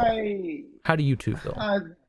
I'd say at this point, it's like you said, if it comes, it comes. If it depends on like when exactly it comes out and like where I'll be at the moment. Like if there won't be something else that I'll be interested in, if there won't be another game that I need to get or something, or maybe if it gets a price drop or something, I'll give it a shot. I'm not saying no, but I'm not like the hype for 3 died when 3 came out. I don't necessarily have a much of an enthusiasm to go on and see where things go, but I'll probably play it. It's just not on my priorities list. That's fair. Aques? I have to say, I'm gonna buy it directly after release. I think Oh, no, that's fair. Because I know it may not be that good. let's That's the risk you take with Kingdom Hearts. Yes, I know what I'm getting myself into. Dude, I'm a Sonic fan. I know that there's a 50-50 chance I may not get a good game next time, but I'm sticking with it. It's okay. Yeah, okay, fair point, yeah. But the thing is, I hope that with him being able to rush end the Xehanort saga, which he really, I think, wanted to end, to tell the different story he planned over a few years by now, that he planned it a bit more out now and takes his time to tell this one. In all time in game, not time through several games. I mean time in one game. And to have some really good answers and plot story ways to present the story, because he doesn't feel he needs to make an end now, which is then qualitatively not that good, because that he can tell the story of at his own pace, because there are elements of Versus 13 weaved into that with Yuzora. And well, there's also, looking at 4's trailer, it looks like he's definitely going to be taking some inspiration from The World Ends With You as well, because Sora and this random girl we see in the trailer are like, they're in this world, but they don't exist. Like, it's like an in-between, almost like they're dead, is how it's explained. And there's also this thing where you see Donald and Goofy kind of looking for Sora. And it looks like they run into Hades, maybe. Yeah. So it looks like definitely, I think Dream Drop Distance was kind of prophetic in that it gave us a glimpse of where the series might be headed and the directions it's going to be taking. And so I think again, like Kingdom Hearts 4 for me, I come back to if they are moving away from the Final Fantasy characters, if they are moving away from what I feel like is the glue that held this series together, I'm less and less interested. I hope not. It's, again, I think they can make it work, but I feel like the Kingdom Hearts characters can't stand by on their own to carry the series. Like, they need more than that. And unless Disney allows them and they're willing to really start meddling with the Disney stories more, and it not just be at the very end of the Disney story, bad guy appears, a little bit of story, disappears. Bad guy appears, a little bit of story, disappears. If they continue to do that, I don't think 4 is going to work. I'm not into, because that's also a thing. How much is Disney gonna stick into Kingdom Hearts now? Because, you know, new saga. So, like, are we just gonna have Donald, Goofy, and Mickey there, or are we? Well, again, as said, some people have looked at the trailer, very overanalyzing it. It looks like there might be some hints of Star Wars. No one's entirely certain. I will admit, at the very least, the trailer has me a little bit more interested at, you know, lightsaber Keyblade. That's going to be super dumb and stupid, but yeah. Kingdom Hearts 4 is like ever so slightly more interesting because of the potential of a Kingdom Heart of a lightsaber Keyblade. And I guess I will say though that might be the best time to pay respects now to Sora's shoes. Because I'm so glad we're done with big feet. But they had their charm. No, they did. But I'm like, it's nice to move on from clown shoes. We no longer need clown shoes. And maybe you'll still get Mickey with clown shoes. I can't imagine Mickey has normal feet. We can't see him in normal shoes. That would just be weird. The thing is, Sora is like merge of Disney and Final Mhm, Fantasy, mhm. and for him having cartoony characteristics, or at least in his clothes, is like That a symbol makes of that him merge. charming. Yeah. Oh, no, I have to completely say. agree with you. It's very But- interesting to see how Sora has evolved into the Final Fantasy character, right? Yeah, and therefore, Even though we're getting rid of Final Fantasy. yeah, And- it could only be a world, and they could travel other worlds there, This and is his true. style changes also to the appearance of the world. That could also be the case why he looks like a Square Enix Final Fantasy character right now, and changes differently across different worlds again in 4, because we just only want to have seen say- in that. I just want to say, Nomura, I beg you, let's not make his inclusion in Smash canon, please. That's all I'm Let's saying. go. We have Because Mario if now. you- We have Yoshi. We have Kirby. No, because No, they like, can't. They can't make it canon, because if they did, Kirby would just solve everything. Kirby's too powerful. Right. Yeah. the suck blade and the Oh, suck God. blade, the suck blade. Let's go. No. We've gone on too That long. makes End it room now. for a We're whole done. lot of new fan fictions. We're done. No. Cut. Please, out! Make it stop! Yes, this is all for this episode of the Outcast. Yeah. We hope you enjoyed this marathon.